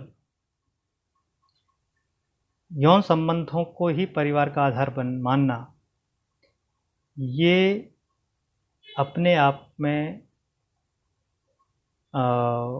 अनैतिकता का प्रतीक है। और इससे क्या होगा कि एक स्त्री पर कई पुरुषों की नज़र हो सकती है, और इसी प्रकार से स्त्री पुरुषों के संबंध में दोनों एक दूसरे के उल्टा हो सकता है। तो ये बहुत ही खतरनाक से खतरनाक हो सकता है। मनोवैज्ञानिक तत्वों की उपेक्षा करता है। मनोवैज्ञानिक, जैसे कहा मैंने पहले भी कहा कि मनोवैज्ञानिक तत्व क्या है, जैसे ममत्व है, पितृत्व है और लगाव है, ये सब मनोवैज्ञानिक तत्व हैं, इनकी उपेक्षा कर देता है। अत्यधिक एकीकरण राज्य और व्यक्ति दोनों के लिए हानिकारक है। वो राज्य को ही परिवार मान लेता है, तो ये जो एकीकरण है वो हानिकारक ही होगा, और इसमें कहीं कोई लाभ नहीं दिखता। नीरस और प्रेरणा रहित है। ऐसे यौन संबंध या ऐसी संतान उत्पत्ति और इस प्रकार के राज्य को परिवार मानना, ये हमेशा ही नीरसता भरा रहेगा। इसमें कोई उत्साह नहीं होगा, कोई प्रेरणा, कोई मोटिवेशन नहीं होगा। ये हमेशा ही न्यूट्रलिटी की ओर जाएगा, और जो आपके जो स्वाभाविक गुण हैं वो कहीं ना कहीं समाप्त हो जाएंगे। दूसरी तरफ अरस्तु कहते हैं परिवार राज्य की आधारशिला है। ये न्याय को और राज्य की आधारशिला मानते हैं, जबकि अरस्तु कहते हैं परिवार राज्य की आधारशिला है, परिवार का होना बहुत ही जरूरी है। तो प्लेटो के साम्यवाद का आलोचना है, परिवार संबंधी साम्यवाद की। पहले हम धन संपत्ति संबंधी, व्यक्तिगत संपत्ति साम्यवाद की आलोचना पहले हम देख चुके हैं। अब हम शिक्षा योजना की बात करते हैं। शिक्षा योजना में वो प्लेटो की शिक्षा योजना वास्तव में अच्छी शिक्षा योजना है, लेकिन थोड़ा सा लंबी है, इसलिए उसकी आलोचना होती है। आलोचना भी हम करेंगे। इसकी प्रमुख विशेषता है ये राज्य के नियंत्रण में ही कार्य करती है। तो राज्य नियंत्रण के साथ ही ऐसी व्यवस्था की है कि संरक्षक वर्ग के स्त्री और पुरुष, तो ये भी शिक्षा व्यवस्था भी किसके लिए है? संरक्षक वर्ग के लिए। किसके लिए है? संरक्षक वर्ग यानी सैनिक और शासक वर्ग के लिए। और इसमें दोनों स्त्री पुरुष दोनों को बराबर शिक्षा देने का, यानी शिक्षा में समानता की बात करता है प्लेटो। प्लेटो ने शिक्षा के दो चरण बताए, दो स्तर बताए हैं, दो लेवल हैं। पहला है प्राइमरी एजुकेशन है, प्रारंभिक शिक्षा। दूसरा है उच्च शिक्षा। प्रारंभिक शिक्षा को प्लेटो कहता है 6 से 20 वर्ष तक की आयु पर प्रारंभिक शिक्षा होगी। प्रारंभिक शिक्षा का मुख्य उद्देश्य होगा व्यक्ति के, नागरिकों की सामाजिक एकता का विकास। व्यक्ति के सामाजिक एकता का विकास, मुख्य रूप से भावनाओं द्वारा चरित्र निर्माण की शिक्षा देना ही क्या है, इसका मुख्य माध्यम है, या कह सकते हैं तरीका है, मेथड है। इस शिक्षा के माध्यम से व्यक्ति में शौर्य के गुण का विकास करना है। शौर्य गुण किसके लिए काम आता है? सैनिक वर्ग के लिए। और इसके पाठ्यक्रम में दो प्रकार होते हैं, व्यायाम और संगीत। व्यायाम का अर्थ है कि शरीर के लिए व्यायाम, यानी संपूर्ण शरीर की देखरेख, जनरल केयर ऑफ बॉडी। और संगीत का अर्थ है जनरल केयर ऑफ माइंड, मस्तिष्क, मन के लिए, आत्मा के लिए संगीत है, शरीर के लिए व्यायाम है। और व्यायाम के अंतर्गत वो सभी चीज़ आ जाएंगी जो शरीर को स्वस्थ रखने में काम आती हैं, और संगीत के अंतर्गत वो सभी चीज़ आएंगी जो मन को स्वस्थ रखने के लिए काम आती है। और प्रारंभिक शिक्षा जब पूर्ण हो जाती है 18 वर्ष तक, और 18 वर्ष के बाद 2 वर्ष का सैनिक प्रशिक्षण सबके लिए अनिवार्य होता है। उसके बाद एक परीक्षा होती है, और परीक्षा में जो लोग योग्य होते हैं उनको आगे की शिक्षा दी जाती है, अन्यथा वो सभी सैनिक वर्ग के अंतर कार्य करने लगते हैं। उच्च शिक्षा की बात करते हैं, प्रोफेसर सेवाइन कहते हैं इस तरह शिक्षा योजना निसंदेह रिपब्लिक का अत्यंत मूल तथा अत्यंत ही विशिष्ट प्रस्ताव है। तो इसका अपना ओरिजिनलिटी है, इसके अंतर्गत मौलिकता है। इसका क्षेत्र लेकिन अत्यंत संकुचित है। क्यों? क्योंकि पहली बात तो संरक्षक वर्ग के लिए ही शिक्षा है, लेकिन संरक्षक वर्ग के स्त्री पुरुष दोनों के लिए है। इसमें महिलाओं के साथ कोई भेदभाव नहीं है। लेकिन संरक्षक वर्ग में भी केवल उनके लिए है जो 20 वर्ष तक की प्रारंभिक शिक्षा पूर्ण कर लेते हैं। उसमें से जो इसके योग्यता इसकी हासिल करते हैं या परीक्षा को पास कर लेते हैं। तो छोटा सा वर्ग रह जाता है। यह शिक्षा जो है राज्य का शासक या संरक्षक बनने वालों के लिए है। इसकी जो आयु है वो 20 से 35 वर्ष, 15 साल की पूरी शिक्षा है ये, जिसमें 20 से, इसके भी दो स्तर हैं, 20 से 30 साल तक और 30 से 35। जब 20 से 30 साल तक होते हैं, इसमें इसका प्रथम स्तर है जो इसमें विज्ञान और तर्क का अध्ययन पर बल दिया जाता है। विज्ञान और तर्क के आधार पर खोज करना, सत्यान्वेषण करने की शिक्षा दी जाती है। और दूसरा जो होता है 30 से 35, उसमें दर्शन पर विशेष जोर दिया जाता है। जो विज्ञान और तर्क की बात हो रही है, वहाँ पर प्लेटो अपनी बात कहते हुए कहता है कि सेनापति के लिए संख्या ज्ञान आवश्यक है और अन्यथा उसने अपने सैनिक टुकड़ियों को व्यवस्थित करना नहीं आएगा। संख्या ज्ञान बहुत जरूरी है, इसलिए गणित पर विशेष जोर देता है। 30 वर्ष की आयु में जो उच्च शिक्षा पा रहे हैं उनकी एक परीक्षा होती है, जिसमें उस जो योग्य पाए जाते हैं उनको फिर पूर्ण संरक्षक या दार्शनिक शासक बनाने के लिए 5 वर्ष की और शिक्षा दी जाती है, जिसमें मुख्यतः द्वंद्वात्मकता या डायलेक्टिक की शिक्षा दी जाती है, जो दर्शन शास्त्र पर आधारित होता है। और प्लेटो का मानना है यदि गणित शास्त्र भौतिक पदार्थों से अमूर्त चिंतन की ओर बढ़ने का प्रथम सोपान है, तो विशुद्ध विचारों और अंतिम सत्य विचार तक पहुंचने के लिए द्वितीय सोपान दर्शन शास्त्र का है। तो दर्शन शास्त्र सत्य विचार को समझने का एक माध्यम है। तो 5 वर्ष की शिक्षा ये उसकी है। जब 35 वर्ष की शिक्षा पूर्ण हो जाती है, तो इस 5 वर्ष की शिक्षा के बाद भी एक छोटी सी परीक्षा होती है, जिसमें पूर्णतः सिद्ध जो लोग हो जाते हैं, पूर्णतः श्रेष्ठ सिद्ध होते हैं, उनको अगले 15 वर्षों तक व्यावहारिक शिक्षा लेनी होती है, तब वह जाकर के दार्शनिक शासक बन पाता है। यानी 50 वर्ष की उम्र तक शिक्षा लेना कौन करेगा इतना लंबा काम। शिक्षा योजना तो अच्छी है, लेकिन एक बहुत ही लेंदी है, बहुत ही लंबी प्रक्रिया। इसकी मुख्य विशेषताएं क्या क्या हैं, जैसे हम आगे समझे हैं, उन्हीं को हम पॉइंट्स में रखते हैं। राज्य द्वारा निरंतरता अनिवार्य शिक्षा, राज्य द्वारा निरंतर होती है और सबके लिए अनिवार्य, सबके लिए अनिवार्य नहीं, संरक्षक वर्ग के लिए अनिवार्य है। व्यक्तित्व का सर्वांगीण विकास का लक्ष्य लेकर चलती है। स्त्री पुरुष के लिए समान शिक्षा। स्त्री पुरुष कौन से, संरक्षण वर्ग के स्त्री पुरुष, ध्यान रखना। शिक्षा प्रणाली के 2 भाग हैं, ठीक है, प्रारंभिक और उच्च, और उच्च में भी 2 हैं, 20 से 30, 30 से 35, ठीक है। और 30-35 के बाद भी एक अलग विशिष्ट वर्ग है जो अंतिम दार्शनिक शासक बनेगा। शरीर और मन का विकास दोनों, जैसे मैंने कहा, व्यायाम शरीर के लिए और संगीत मन के लिए है। दार्शनिक राजाओं की तैयारी, कि दार्शनिक राजा बनाने का माध्यम है शिक्षा। पाठ्यक्रम का आधार निश्चित आयु और वर्ग है, पता ही है, एक निश्चित आयु तक निश्चित पाठ्यक्रम चलता है, उसके बाद दूसरा पाठ्यक्रम शुरू हो जाता है, उसके बाद तीसरा पाठ्यक्रम शुरू हो जाता है। तो आयु और वर्ग के आधार पर पाठ्यक्रम है। पाठ्यक्रम में नैतिक मानदंडों को उचित स्थान दिया गया है। जैसे आपको पहले ही कहा गया है कि पहला जो सामाजिकता का प्रशिक्षण देने वाला प्रारंभिक शिक्षा है, और उसके बाद वैज्ञानिकता तर्क का आधार है, फिर दार्शनिक आधार है। और शिक्षा एक दीर्घकालीन अनवरत प्रक्रिया है, ये निरंतर चलने वाली प्रक्रिया है, 50 साल तक तो चलती ही है, उसके आगे भी चलने वाली प्रक्रिया, निरंतरता इसमें विशेष गुण है। शिक्षा योजना के 2 पहलू बताए हैं, सामाजिक और व्यक्तिगत। सामाजिक और व्यक्तिगत। तो सामाजिक पहलू क्या है शिक्षा व्यवस्था का? शिक्षा व्यवस्था का सामाजिक पहलू है जो समाज को श्रेष्ठता की ओर ले जाने के लिए काम करे। जैसे हमने पहले कहा कि सामाजिकता का बोध कराना, सामाजिकता के लिए काम करने के लिए प्रारंभिक शिक्षा होती है। वहीं दूसरी ओर व्यक्तिगत गुणों के विकास पर भी शिक्षा का योगदान होता है। आगे हम बढ़ते हैं। शिक्षा योजना की आलोचना की हम बात करते हैं।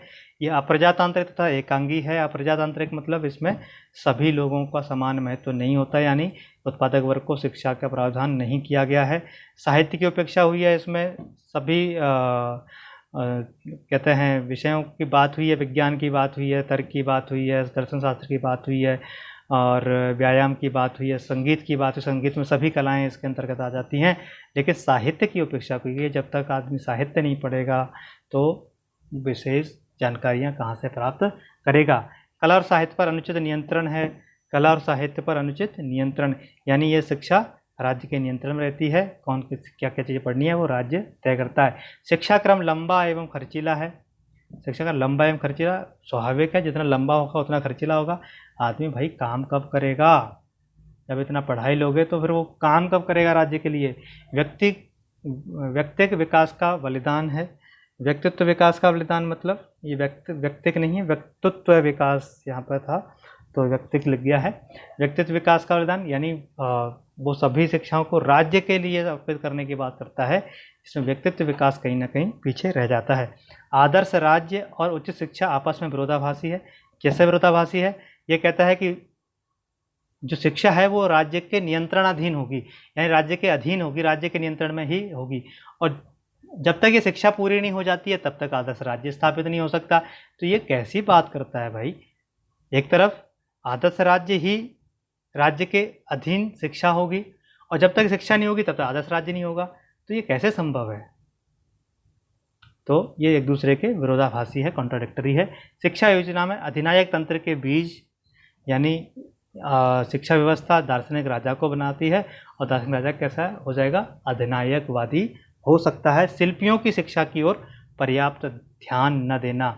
शिल्पियों की शिक्षा की ओर, शिल्पी यानी जो विशेष कार्य करते हैं उनकी शिक्षा की ओर कोई ध्यान नहीं है, केवल और केवल शासक बनाने की ओर ध्यान है और अन्य लोगों की ओर ध्यान नहीं दिया गया है। ये प्लेटो की शिक्षा योजना की आलोचना है। तो प्लेटो, अब हम कह सकते हैं कि प्लेटो ने बहुत ही नैसर्गिक बातों को रखा है, उसने अपनी मौलिक बातों को रखा है, उसने ओरिजिनल विचारों को दिया है, लेकिन वो व्यवहारिक बहुत ही कम हैं। लेकिन बहुत सी बातें आज भी समाज में लागू करने योग्य हैं, आज के शासन व्यवस्था के लिए भी अत्यंत आवश्यक हैं। इसी के साथ आज हम इस टॉपिक को यहीं समाप्त कर रहे हैं।